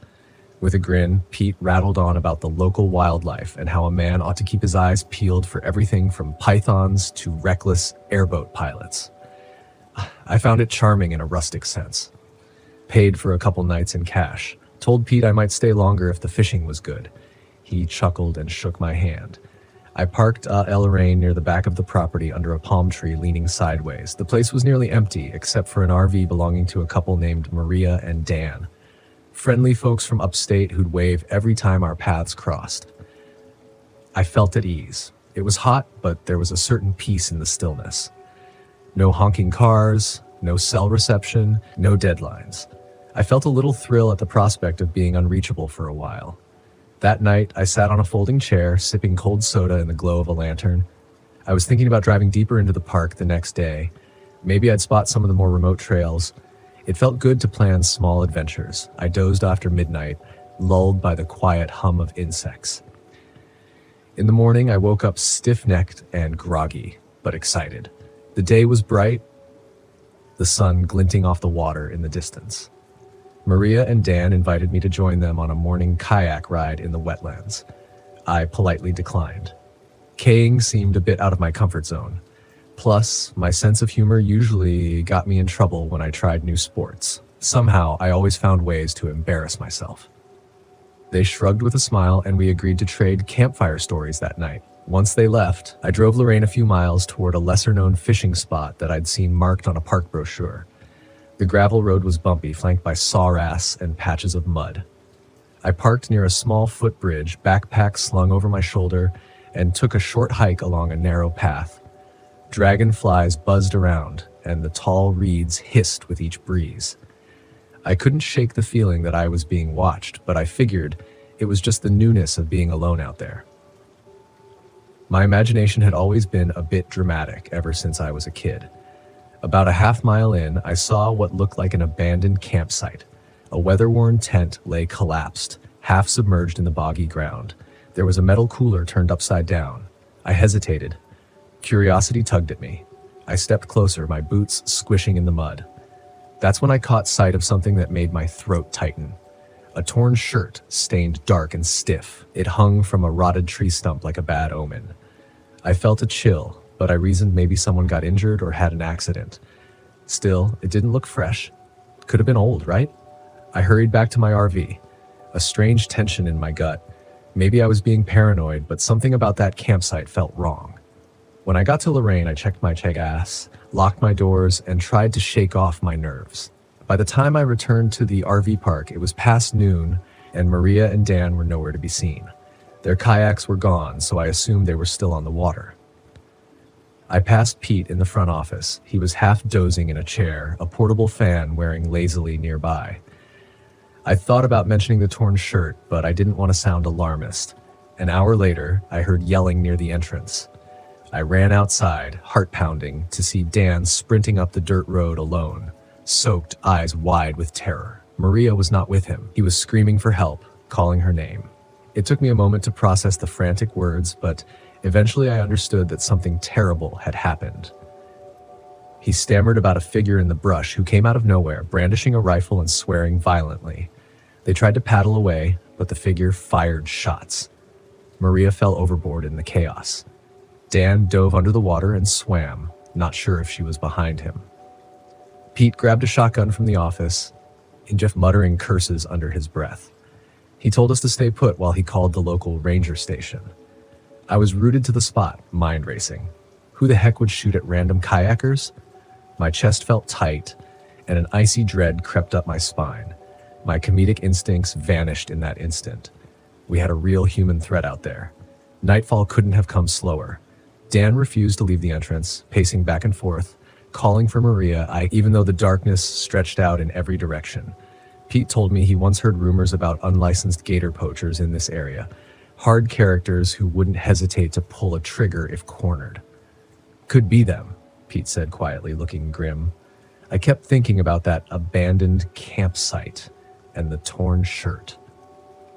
When the sun finally went down, we had no sign of Maria or any official help.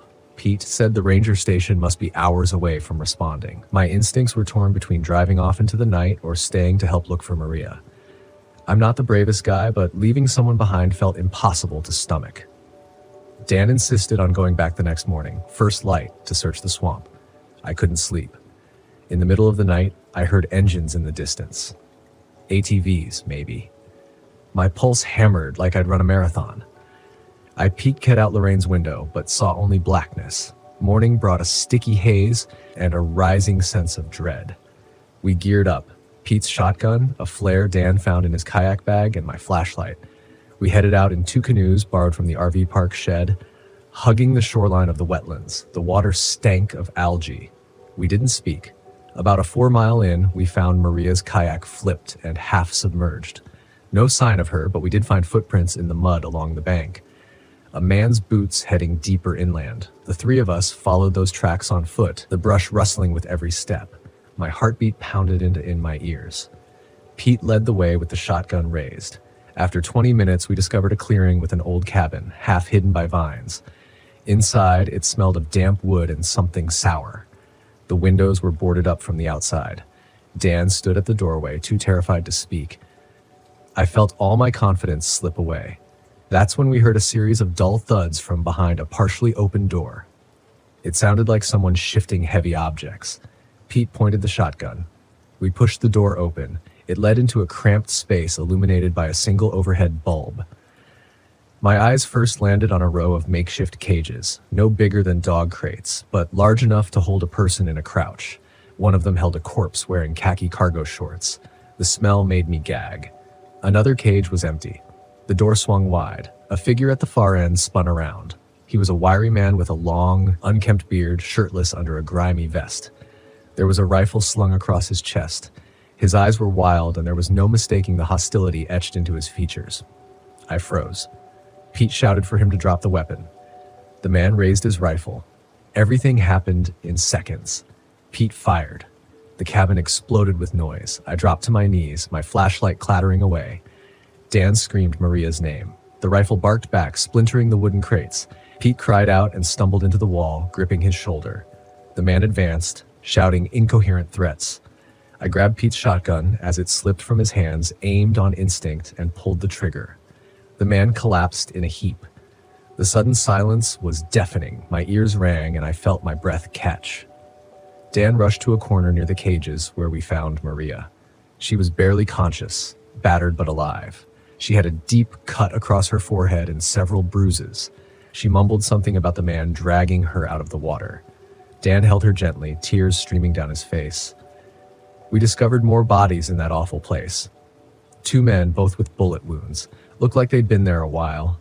The man we shot, the one who attacked us, had been using this cabin as some sick lair. I don't know if he was just a deranged drifter or part of a group that never showed up that day. We led Maria outside, the sunlight stinging our eyes. Pete's bleeding shoulder was bad. Dan offered to help him walk. We retraced our steps back to the canoes and navigated to the main dock, hearts hammering. Not a word passed between us, just the splash of paddles and swamp water. At the RV park, Pete finally reached someone at the ranger station. My hands shook so hard I nearly dropped my phone when I tried to call an ambulance. I spent the next day giving a statement to the police. They found the cabin and the bodies. It turned my stomach to think how close we all came to dying. Maria survived, though she'd need time in the hospital. Dan wouldn't leave her side. Pete got patched up and told me I saved his life. Maybe I did, or maybe we just got lucky. When it was over, I packed up Lorraine. I said my goodbyes with shaky smiles. I still crack jokes when I'm nervous, and I must have rattled off a dozen awkward one-liners nobody asked for. But driving away, I knew I couldn't shake that place from my memory. The Everglades had shown me a side of humanity I never wanted to see. Sometimes a lonely road leads you right into a nightmare. I lived through it, but I won't ever forget it. I'm not sure if I'll travel alone again, and that's the truth of what happened. I'm not sure why I chose the Ocala National Forest. It wasn't really on my radar until a couple of weeks ago. Maybe it's because Megan always talked about it, how beautiful the pine forests were, the springs. She was the nature person, not me. She practically begged me to take her camping here once, back when we were still together. I kept putting it off, using work as an excuse. Now, here I am, in the middle of the forest, alone in my RV with nothing but my thoughts for company. I needed a break. That's what my doctor said. Unplug, he told me. You need to find yourself again, as if I ever had a real grasp of who I was to begin with. 2 weeks into my forced time off, I wasn't any closer to finding peace or clarity. I felt off. I didn't realize how addicted I was to being connected. No emails, no social media, no news feeds, just silence and isolation. It was what I thought I wanted. The first night in the RV wasn't too bad. I parked in a secluded spot far from the main road, surrounded by towering pine trees. I managed to set up camp without any major problems. I had a fire going, and for a little while, I could almost see the appeal Megan always talked about. There was something peaceful about the forest, about the stillness, but it was the kind of stillness that quickly became unsettling when you were alone. By the time the sun set, the silence had grown thick. The only sound was the wind shifting through the pine needles, and every so often, the distant call of an owl. I tried to read one of the survival books I'd brought, but I couldn't focus. My mind kept drifting back to her. Megan. We hadn't spoken since the divorce went through. 3 years of marriage dissolved in less than a month. I couldn't even tell you exactly when things went wrong. I just buried myself in work. She begged me to slow down, to reconnect, but I didn't listen. I told myself I was doing it for us, that the stress was worth it in the end. But by the time I realized how much I'd lost, it was too late. The fire crackled as the temperature dropped. I got up to grab my jacket from inside the RV. That's when I first heard it, a soft tapping sound, like something lightly knocking against the side of the RV. I froze, listening. Tap, tap, tap. I leaned against the door, listening harder. The tapping continued, rhythmic, almost deliberate. I grabbed a flashlight and opened the door, scanning the area around the RV. The light cut through the darkness, but I couldn't see anything. Just trees and shadows. Probably just a branch in the wind, I muttered to myself, though the trees weren't close enough to the RV for that to make sense. I shut the door and locked it. The tapping had stopped, but I didn't sleep well that night. Every time I drifted off, I heard something. Footsteps, rustling things I couldn't explain away as easily as I wanted to. But when I looked outside, the forest was still. The next morning, I found the footprints. They were in the dirt around the RV, large and oddly spaced. Not animal tracks, but not quite human either. They seemed too long, too wide, like someone had been walking on the balls of their feet with unnatural precision. They circled the RV, stopping near the windows before disappearing into the trees. I crouched down to get a better look. The prints were deep, the kind that didn't come from a person casually walking. Whoever or whatever had made them was heavy, deliberate. I couldn't shake the feeling that I was being watched, even though there was no one around. I considered leaving, but I wasn't going to let some footprints freak me out. Besides, my RV wouldn't start. No matter how many times I turned the key, the engine just sputtered and clicked. The GPS on my phone was glitchy too, pointing me in all sorts of random directions before it finally went blank. Great. Just great. I spent most of the day walking, trying to calm my nerves. I stuck to the trails at first, but as the hours passed, I wandered deeper into the forest. The pine trees stretched up endlessly, their trunks so straight and uniform that I started losing track of where I was. I didn't mind being lost. Not at first. It distracted me from the unease that had settled in my chest. But then, out of the corner of my eye, I saw someone, standing just beyond the trees. I stopped dead, staring at the figure. It was tall, too tall, and unnaturally still. I blinked, thinking maybe I'd imagined it, but when I looked again, it was still there, a dark shape, humanoid but wrong, standing among the trees, watching me. I called out, "Hello?" My voice sounded small, swallowed by the forest. The figure didn't move. I took a step toward it, and in an instant, it vanished. Not like it walked away, just gone, like it was never there. I felt a chill crawl up my spine. I stood there for what felt like forever, staring at the spot where the figure had been, before I finally turned and hurried back toward the RV. That night, the tapping started again. Louder this time, more insistent. I lay in bed, listening, my heart pounding in my chest. The rhythmic tapping echoed around the RV, coming from all sides. It sounded like someone or something was circling the vehicle, knocking at the walls, at the windows. I couldn't bring myself to move. Then, the footsteps started. Heavy, deliberate thuds like boots crunching on gravel. They moved slowly, methodically, pacing back and forth outside the RV. I grabbed my flashlight, my hand shaking, and crawled out of bed. "Stop it," I whispered to myself. "You're imagining things. It's nothing." But I wasn't imagining it. I peered through the window, and there it was, the figure, standing just at the edge of the clearing, barely visible in the darkness. Its shape was clearer now, a tall, gaunt figure with limbs that seemed too long, too thin. Its face was hidden in shadow, but I could feel its eyes on me, watching. I stumbled back from the window, heart racing. The tapping grew more frantic, the footsteps louder. My head spun with fear and confusion. What was it? Why was it here? I bolted for the door, but as I reached for the handle, I heard a voice. "David." I froze. It was Megan's voice, soft, familiar, and unmistakable. "David, come outside." My breath caught in my throat. "Megan," I whispered, barely able to speak. "Come to me." I stared at the door, my hand trembling on the latch. The voice was so clear, so real. But Megan wasn't here. She couldn't be. It wasn't her. "David, please." The voice grew more insistent, more urgent, but something in the tone was wrong, off. It wasn't her. It couldn't be. I backed away from the door, my heart pounding in my chest. The tapping and footsteps stopped all at once, leaving an eerie silence in their wake. I didn't sleep that night. The next morning, the forest felt different, lighter somehow. The figure was gone, and the RV started on the first try. I didn't waste any time. I packed up and drove away, leaving the forest behind as quickly as I could. But even now, as I sit here writing this, I can't shake the feeling that something is still watching me.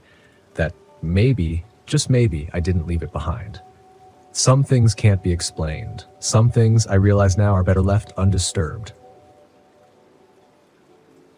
My name is Reese Gonzalez, and I was 35 when this happened. And it was late August 2021, and I had parked my RV in a remote section of Holly River State Park in West Virginia.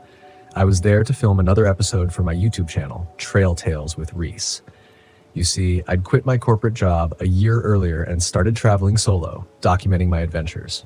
The views paid for the gas, and the quiet helped me forget the life I'd left behind. That's what I told myself anyway. But what happened in Holly River, I'll never forget it, no matter how hard I try. I arrived just before noon. Holly River was breathtaking, with towering trees and streams that glimmered like silver veins in the sunlight. The air smelled clean and earthy, like a promise of peace. I pulled my RV into a spot deep in the park, far from the other campers. I wanted solitude, for the footage and, honestly, for myself. The site was perfect, tucked against a hollow surrounded by a thicket of ancient oaks. The moment I stepped out, I felt the stillness, a quiet so deep it pressed against my eardrums. I brushed it off as the charm of being away from civilization. While scouting for shots, I found something strange. A pile of stones near the base of a tree, half covered in moss. Among them was an old scuffed shoe. It was tiny, like it belonged to a child, and the leather was cracked with age. It gave me a weird chill, but I pocketed it for the sake of storytelling. Every mystery needs an artifact, I joked into the camera. I set up my gear, filmed some establishing shots, and cooked a simple dinner. The first night was calm, even peaceful, until it wasn't. I woke up to laughter. At first, I thought it was part of a dream, a high-pitched giggle, the kind of sound kids make when they're playing tag. But it didn't stop. It danced outside my RV, faint and teasing. I grabbed my flashlight and stepped outside, expecting to see campers or maybe a group of teenagers messing around. There was no one, just trees and shadows. "Hello?" I called. My voice echoed back at me. The laughter stopped, and the silence rushed in like a weight. The forest didn't feel serene anymore. It felt like it was holding its breath. I shook it off and went back to bed, telling myself it was just my imagination. The next morning, I found footprints in the dirt near my RV. They were small, like those of a child, but there were no campsites nearby. The tracks led to the hollow and disappeared. I filmed them for my channel, cracking a nervous joke about ghost kids.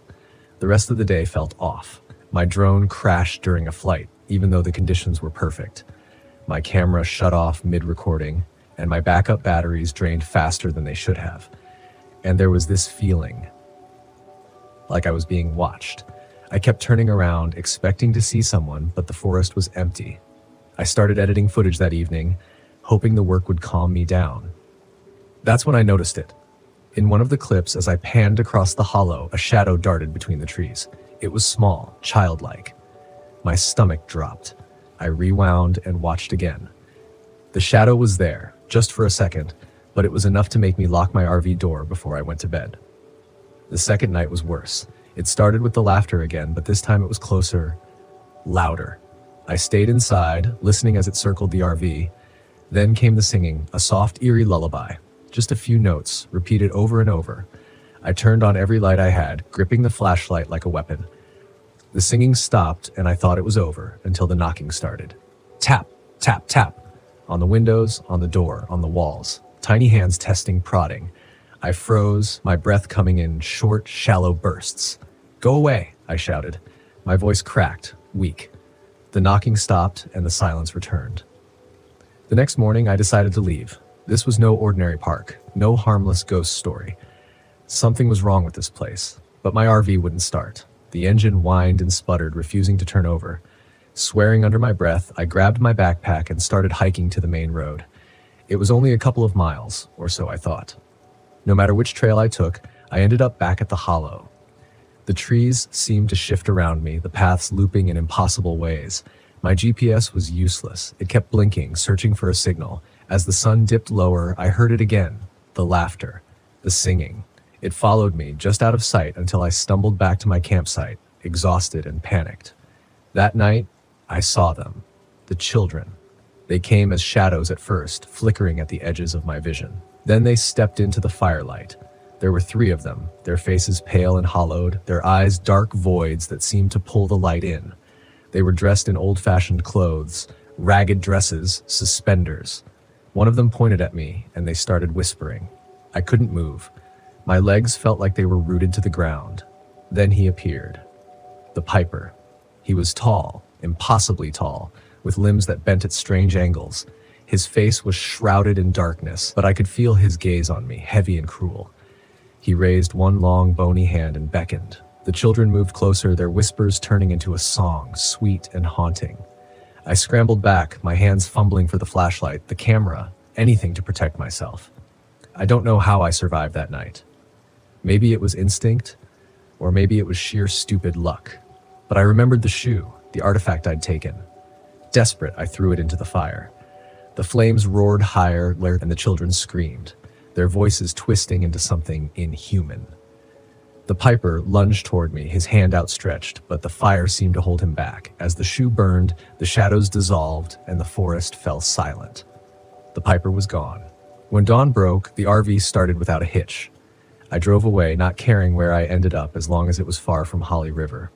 Later, when I reviewed my footage, I found something that chilled me to the bone. In one clip, As I filmed myself walking through the hollow, a figure loomed in the background, a tall, dark shape with unnaturally long limbs. The Piper. I deleted the footage. Some things aren't meant to be shared. I don't camp alone anymore. My name is Rowan Donnelly. It was 2022 and I was rolling through Natchez, Mississippi in my clunky old RV, trying to scratch a lifelong itch for adventure and cheap barbecue all in one go. I'd spent most of my 20s as a traveling guitar salesman. Yeah, not the most lucrative gig, so I was used to life on the road.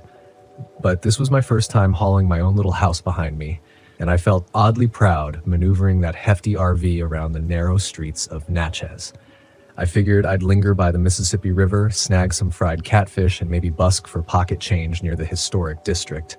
Truth be told, I was mostly looking forward to collecting random, small-town stories I could pass off as comedic tales to my buddies back home. I've always thought of myself as easygoing.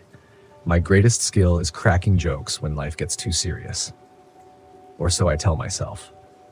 Maybe that's why I was so slow to pick up on the warning signs that evening. Natchez looked quiet enough, especially near the outskirts. The old houses and huge live oaks made the place feel timeless. There were patches of overgrown weeds on the lots across the highway, and the humidity clung to my skin.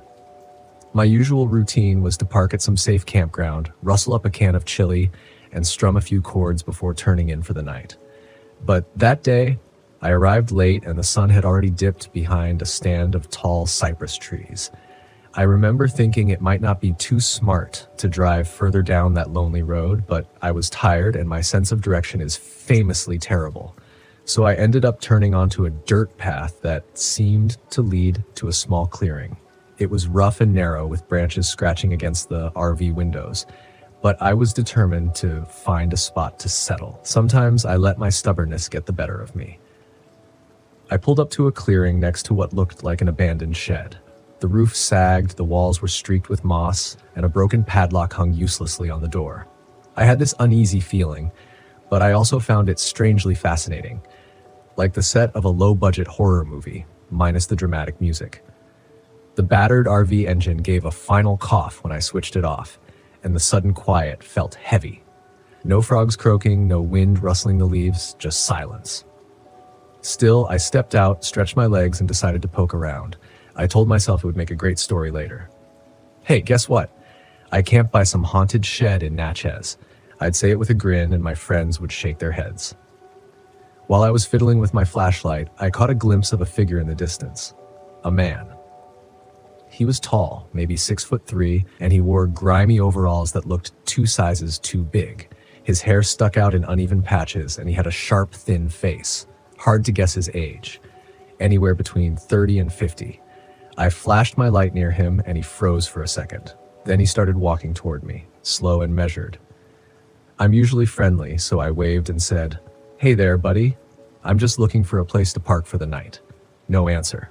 He stopped about 15 feet away, staring at my RV like he was measuring it for a coffin. I'm not one to get jumpy, but I felt my shoulders tighten. My usual move is to crack a joke in awkward moments, so I said, "Yeah, I know this rig's a little beat up, but at least it's better than a tent, right?" He didn't react, just kept staring. Then, without a word, he turned and headed toward the shed. I remember thinking, well, that's rude. But I was relieved he was leaving. I decided I'd crawl inside my RV, lock the doors, and leave first thing in the morning. But curiosity won out, as it often does with me. I wanted to see where he went. My heart pounded faster than I'd like to admit, but I shuffled closer to the shed. The door creaked when he pulled it open, revealing a ragged space littered with debris, old crates, random plastic tarps, and something else I couldn't identify right away. Then he yanked on something heavy, maybe a trapdoor in the floor, and disappeared inside. The door slammed shut. My flashlight flickered across the rust-stained wood. I swallowed.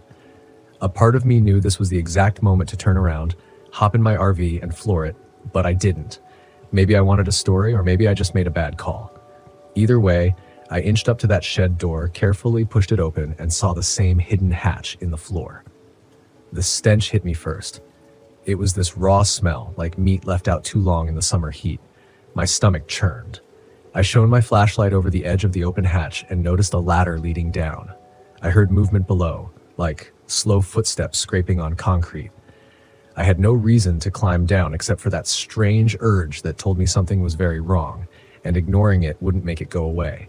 So, swallowing the lump in my throat, I grabbed the ladder and descended. My shoes touched damp concrete.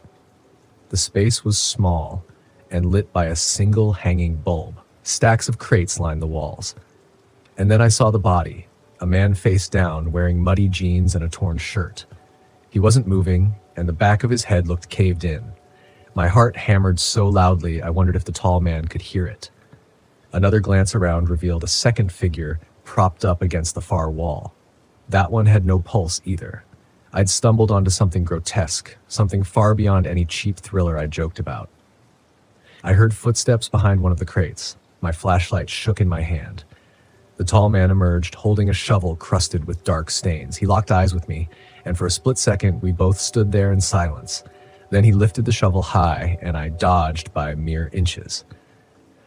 The crash of metal on concrete echoed in that cramped space, and I yelled, "Hey, wait, we can talk this out." But he wasn't interested in chatting.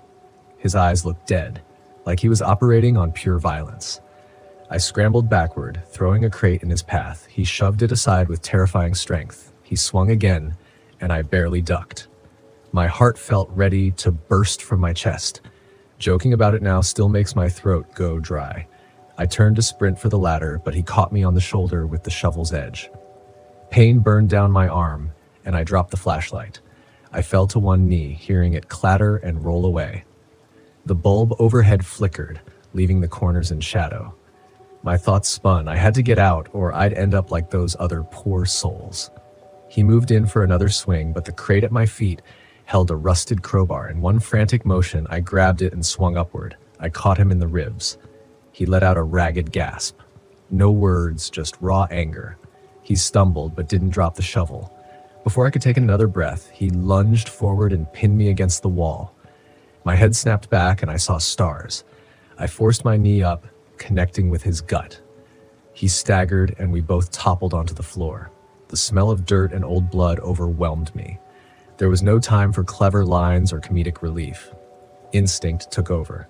I swung the crowbar again, catching him on the arm. He hissed, dropped the shovel, and stumbled into the middle of the room near the bodies. My stomach churned at the sight, but I used his moment of confusion to scramble for the ladder. My shoulder throbbed, and each rung felt heavier than the last. Somehow I made it up, hauling myself out of that vile basement.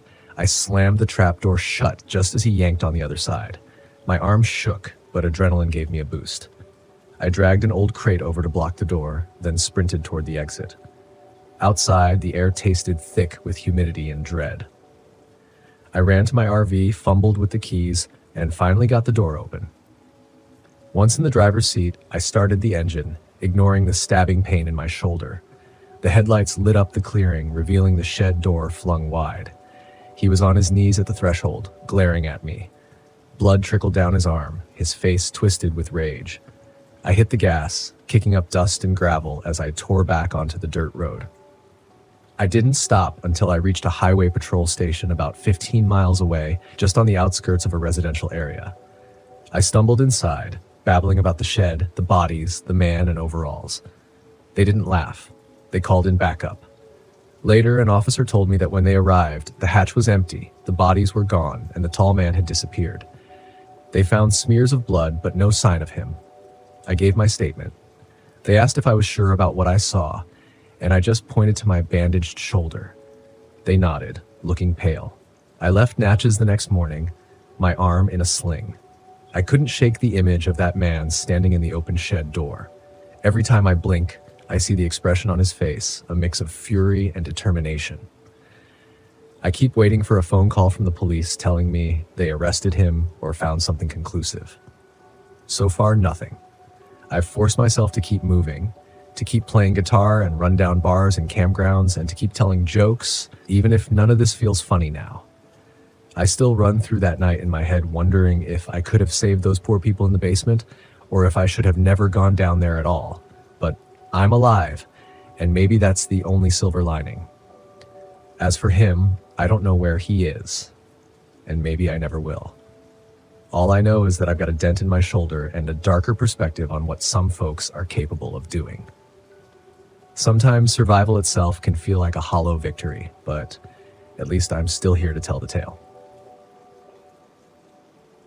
I thought this trip would fix everything. I thought that a week out in the woods, just me and Tyler, would somehow repair the damage from the past year. The divorce hit him harder than it hit me, and that's saying something. I thought maybe out here in the quiet, away from the distractions of phones and the city, we could connect again. You know, like fathers and sons are supposed to.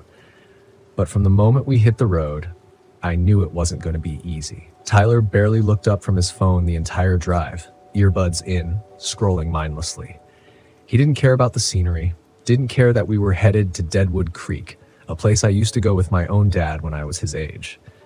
It's funny how history repeats itself. My father and I never really saw eye to eye either. He'd brought me out here hoping to teach me how to be a man, how to survive in the wilderness, and now here I was, doing the same with Tyler, hoping the Black Hills would heal something in both of us. I glanced at him as we pulled into the campground. He didn't even notice the tall, dark pines surrounding us, swaying lightly in the wind. A dense fog had settled over the creek, and the sound of water trickling nearby was the only noise besides the RV's engine. It felt different than I remembered, more isolated, lonelier. "This is it," I said, more to myself than to Tyler. "Cool," he mumbled, still scrolling, not even looking up. I sighed, cutting the engine. After we set up camp, I suggested a short hike to check out the creek. Tyler grumbled, but followed me. The trail was just as I remembered, narrow, winding through the trees, with the creek gurgling beside us. There was something peaceful about it, but also something off. The further we went, the heavier the air felt, like the forest was watching us. We reached the creek's edge, where the water ran fast over the rocks. I crouched down, letting the cool water run over my hand. "This place used to be full of miners back in the gold rush days," I said, trying to make conversation. "A lot of people came out here looking to strike it rich. Some of them didn't make it out." Tyler shrugged. "I guess," he said. I stood up and brushed off my hands, frustrated. "You know, you could try enjoying this." He looked up from his phone for the first time and scowled. "I didn't ask to come here." I bit my tongue, holding back the argument that wanted to burst out. "Let's head back to camp." As we turned to leave, something flickered in my peripheral vision. I stopped, squinting through the trees. There, just at the edge of the clearing, a dim light floated in the distance. It flickered like a lantern, swaying in the wind. "Did you see that?" I asked, pointing toward the trees. Tyler glanced up, following my gaze. "What? That light?" It was gone. I blinked, rubbing my eyes. Maybe I'd imagined it. The fog had thickened while we were by the creek, and the woods were growing darker. Never mind. Let's go.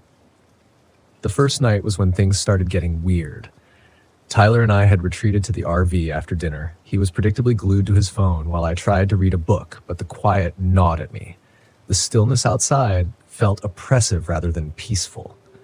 The wind had picked up, and the pines swayed ominously against the backdrop of the night. Then I heard it. At first I thought it was just the wind, a soft, barely there sound like whispers carried on the breeze. But as I listened, it grew more distinct. Not the wind. Voices. Faint, disembodied voices murmuring just outside the RV. "Did you hear that?" I asked, sitting up straighter. "What?" Tyler didn't even look up. "The voices outside." Tyler pulled out one of his earbuds, frowning. "What are you talking about?" I stood up and went to the window, peering out into the darkness. Nothing but fog and trees. But I could still hear the whispers, just at the edge of hearing, like they were coming from the creek. I shook my head. Probably just the wind. Tyler rolled his eyes and went back to his phone, but something about those whispers unsettled me. That night, as I lay in bed, I couldn't shake the feeling that we weren't alone. The next morning, the air felt even heavier. Tyler was still distant, sulking around camp, so I suggested another hike, hoping it would clear the tension between us. He reluctantly agreed, and we set off down the trail again, heading back toward the creek. But this time, the unease I'd felt the day before was stronger. Every rustle in the trees, every crack of a branch set me on edge. As we walked, I couldn't help but glance over my shoulder. The feeling of being watched was constant now, like eyes were following us from the shadows. Then I saw it again. The light. This time it was brighter, flickering between the trees ahead of us, moving slowly like a lantern being carried by an unseen hand. "There it is," I whispered, grabbing Tyler's arm. "Do you see it?" He stopped, frowning. What are you talking about?" The light flickered in and out, growing dimmer before vanishing completely. I took a step forward, but Tyler grabbed my arm. "Dad, let's just go back." I wanted to argue, but the look on his face, the fear in his eyes, stopped me. Truth be told, I was scared too. "Yeah, let's go." That night, the footsteps started. It was late, maybe past midnight, and I just managed to drift off when I heard them. Slow, deliberate steps, crunching on the gravel outside the RV. At first, I thought it was just an animal, maybe a deer or something, but the steps were too heavy, too purposeful. I lay there, holding my breath, listening as the footsteps circled the RV. They stopped by the window, then moved to the door. Tyler stirred in his sleep, but didn't wake. I slipped out of bed and grabbed the flashlight. My heart pounded in my chest as I crept toward the window, slowly pulling back the curtain. The beam of my flashlight cut through the darkness, and there, just at the edge of the light, stood a figure. It was tall, dressed in ragged, old-fashioned clothes, like something out of the gold rush era. A wide-brimmed hat covered most of its face, but I could see the gleam of a lantern hanging from its hand. The figure stood perfectly still, just watching the RV. I stumbled back, heart racing. I didn't know what to do. My mind raced, searching for a rational explanation, but I couldn't find one. Then, just as suddenly as it had appeared, the figure turned and vanished into the fog, the light of its lantern disappearing with it. The next day, Tyler was pale and jittery, his usual teenage indifference replaced with genuine fear. He hadn't seen the figure, but he'd heard the footsteps, and the look in his eyes told me he knew something was wrong. "We need to leave," he said, his voice trembling. "I know," I replied. "I'll start the RV. We'll head out." But when I turned the key in the ignition, nothing happened. The engine sputtered, then went silent. I tried again and again, but the RV wouldn't start. "We're stuck here," I muttered, feeling the weight of dread settle over me. That night, the footsteps returned. This time, they were louder, more insistent. The figure was back, pacing around the RV, dragging something behind it. I could hear the heavy scrape of metal on gravel, like chains being dragged along the ground. "Dad, what is that?" Tyler whispered, his face pale with fear. I didn't have an answer. I grabbed the flashlight and stepped toward the door. "Stay inside," I told him. "No, don't go out there," he begged, grabbing my arm. But I couldn't just sit there, listening to the thing outside. I had to confront it. I opened the door and stepped out into the cold night. The figure was there, standing by the creek, its lantern casting an eerie glow over the water. It didn't move as I approached, just watched me with shadowed eyes. "What do you want?" I shouted, though my voice trembled. "What are you?" The figure didn't respond. Instead, it slowly lifted its arm, pointing to the ground near the water's edge. There, half buried in the mud, was an old rusted gold pan. I didn't understand at first, but then it hit me. The legend, the miner's ghost protecting his lost fortune. I knelt down, my hands trembling, and lifted the pan from the mud. As soon as I touched it, the figure vanished. The footsteps stopped. The whispers and the wind fell silent. The air was lighter. The oppressive weight lifted. I stood there for a long time, holding the gold pan, my mind racing. Then, without looking back, I turned and went back to the RV. The next morning, the RV started without a hitch. We left Deadwood Creek behind, and neither of us spoke about what happened. But as we drove away, I couldn't help but glance in the rearview mirror, half expecting to see the figure watching us from the trees. I didn't, but I knew, deep down, that something had happened out there. Something I couldn't explain, something I would never forget. And maybe, just maybe, Tyler and I would be okay. My name is Devin Gilroy, and this happened to me back in 2010 in the Ozark National Forest in Arkansas, while I was on an RV trip I had planned for months and honestly thought would be the highlight of my summer vacation. I come from a small town near Tulsa where I've worked as a freelance mechanic for most of my life. Truth be told, I'm no thrill seeker. My biggest adrenaline rush until that trip usually came from discovering rust damage under a client's old pickup. But I'd always had this dream of owning an RV, driving it through scenic routes and camping wherever the mood struck. After years of saving my tips and side job money, I bought a second-hand RV that looked decent enough if you ignored the duct tape patch near the rear window. I named her Betty in honor of my late Aunt Betty, who told me, "Devon, you got to see the world while you still got knees that work." The idea of the Ozark National Forest felt perfect to me. I'd heard about the quiet beauty of the hills, the vast swaths of green, and the hidden lakes where you can fish in peace. So off I went that August, determined to unwind. The first 2 days felt just about perfect. I parked Betty in a designated campground next to a slow-moving creek. The air smelled of pine and damp earth, and the only noise I heard at night was the crickets. I tried my best to catch some trout without luck. My friend Darren was supposed to join me, but he bailed after he got stuck working an extra shift at the hardware store. So it was just me, Betty, and a stack of cheap detective novels I'd promised myself I'd finally read. On the third morning, I decided I needed to find a proper, quieter spot. The campground had begun filling up with families. Although I loved the sound of kids laughing, I didn't drive this far just to hear the banging of pots and pans at dawn. I consulted a park map I'd picked up, threw it on Betty's dashboard, and set off along a winding dirt road that pointed deeper into the forest. The map showed an area by a small lake about 12 miles beyond the usual tourist spots, and I got excited for a bit of solitude. The road turned rough halfway in, and the RV shook so hard I worried the duct tape patch might peel clean off, but we made it. Once I reached the end of the marked path, the lake shimmered in the morning sun like a small slice of heaven. No other vehicles, no tents, just me, the water, and a ring of tall trees that provided perfect shade. I parked Betty, hopped out, and stretched so hard I nearly twisted my back. That's when I noticed the first odd thing: footprints in the mud. Not that footprints themselves were unusual, but these looked fresh, and I hadn't seen any sign of a person or their car around.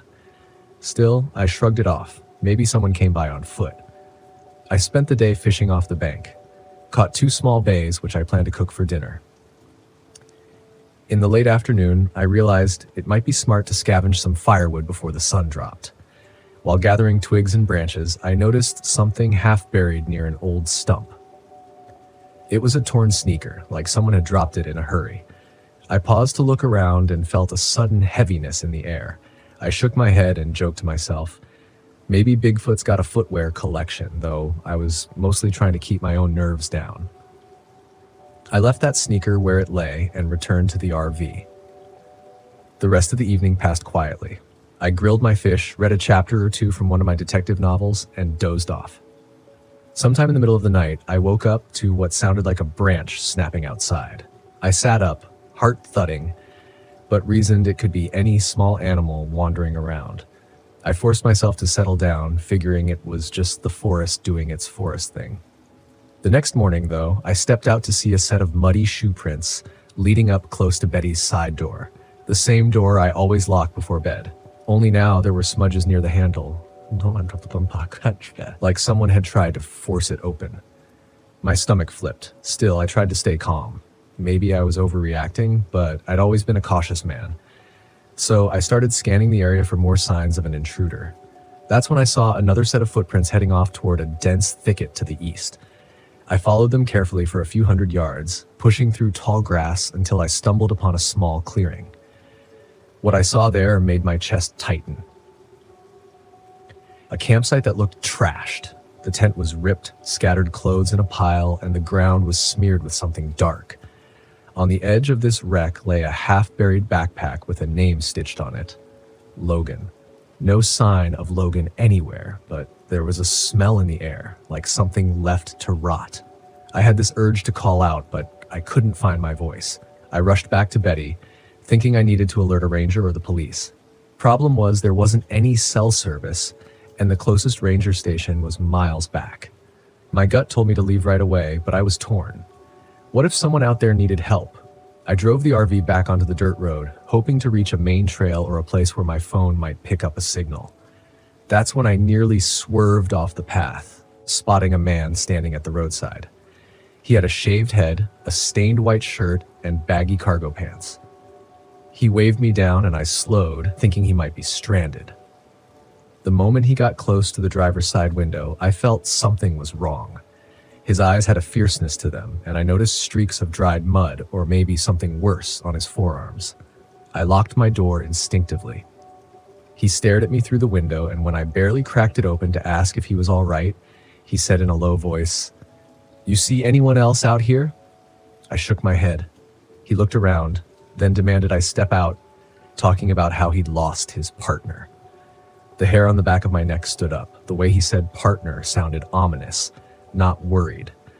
I told him I could call for help once I got to a ranger station, but he insisted on me stopping right there. I made a split-second decision. I wasn't about to let this guy into my RV. I threw Betty into gear, my tires spat gravel, and I drove off, heart pounding. I glanced in the rearview mirror to see him running behind, but he disappeared around a bend in the dusty road. I followed that path for another mile, hoping it would lead back towards civilization. Instead, I came to a makeshift barricade of logs across the road. There wasn't any clever way around it because the terrain to the side dropped off sharply. I hopped out, looked around, and tried to see if I could move the logs. That's when everything took a turn for the worse. The same man emerged from the bushes with a heavy-looking rifle clutched in both hands. My pulse soared. He aimed right at me and told me not to make a sound. Up close, his skin was peppered with small scars, and his left arm had some sort of homemade tattoo, a skull with a knife through it. He demanded I climb out of the driver's seat and kneel by the logs. The next moment, I heard another voice call from behind a tree. "Does he have anything worth taking?" Another figure stepped out. A lanky man in a tattered green jacket carrying what looked like a hunting knife. His face was sallow, and his eyes darted around with restless energy. He walked over to me and rifled through my pockets, then popped open Betty's door and started going through my stuff. My legs felt like jelly, but some part of my mechanic's mind kept telling me to look for a tool or anything I could use. The first man kept that rifle trained on me. I could see fresh stains on his boots that matched the color from the clearing I'd found.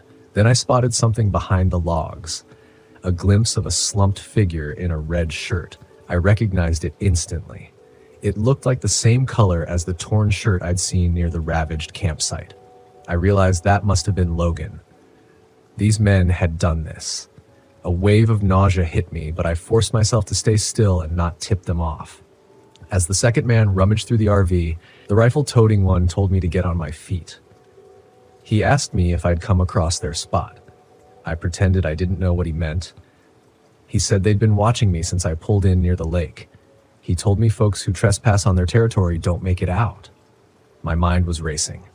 I needed a distraction. I noticed the toolkit I kept behind the driver's seat. The second man was bending down near it, right in front of the open door. I glanced over at him, and that's when I got lucky. He dropped his guard for half a second, turning to say something to his partner. I bolted. I dove behind the RV, yanked open the storage compartment, and grabbed the tire iron. The rifleman spun around to line up a shot, but I swung that iron with every ounce of my strength. I caught him across the arm and he shrieked in pain, dropping his weapon. The second man dashed out from inside the RV with his knife raised. I stepped backward, shaking so badly I thought I'd lose my grip, but I managed to keep a defensive stance. He came at me, slicing at the air. I stumbled, nearly tripping on a rock, but I flailed the iron to keep him away. That's when the first man, still in agony, scrambled for his rifle on the ground. He lifted it, cursed under his breath, and aimed again. I dove behind the RV's rear wheel, hearing a shot ring out. The bullet hit Betty's side, leaving a loud clang. Terror and adrenaline lit a fire in my legs, and I dashed into the woods. I heard more shots behind me, branches snapping. I ran until I was certain they couldn't see me, then hid behind a fallen tree trunk. My chest heaved. At that moment, I realized I had to get help. I crouched, waiting for them to follow, but no one came. After several minutes, I heard the men arguing in the distance something about the broken barricade and how they should grab whatever they could from my RV. Then all went quiet. I crept back out once the sun began to dip low. The barricade was half cleared, and I guessed they'd rolled off. I checked Betty. The driver's seat was stained from the second man's rummaging. The glove box was torn open, and half my food was missing, but the engine seemed intact. My phone still showed no signal. I didn't dare spend another second there.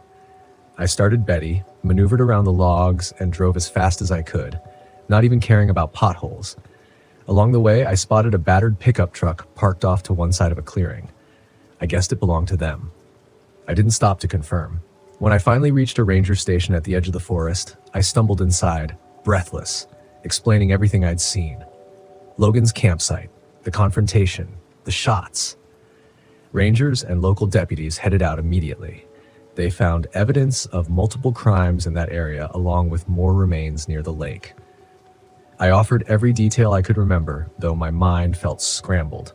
By nightfall, I was booked into a motel under police instructions to stay in town. I learned the next day they recovered at least one body and discovered signs that the men had been terrorizing campers for weeks. I left Arkansas 2 days later, vowing never to camp alone again, especially off the beaten path. Even today, I get uneasy when a branch snaps in the distance. Betty has a bullet scar on her side, and I haven't fixed it. Sometimes it reminds me of how close I came to not making it out. I guess that was the last time I blindly chased solitude in the woods. I'm still grateful to be here telling you about it, even if I haven't set foot in the Ozarks since.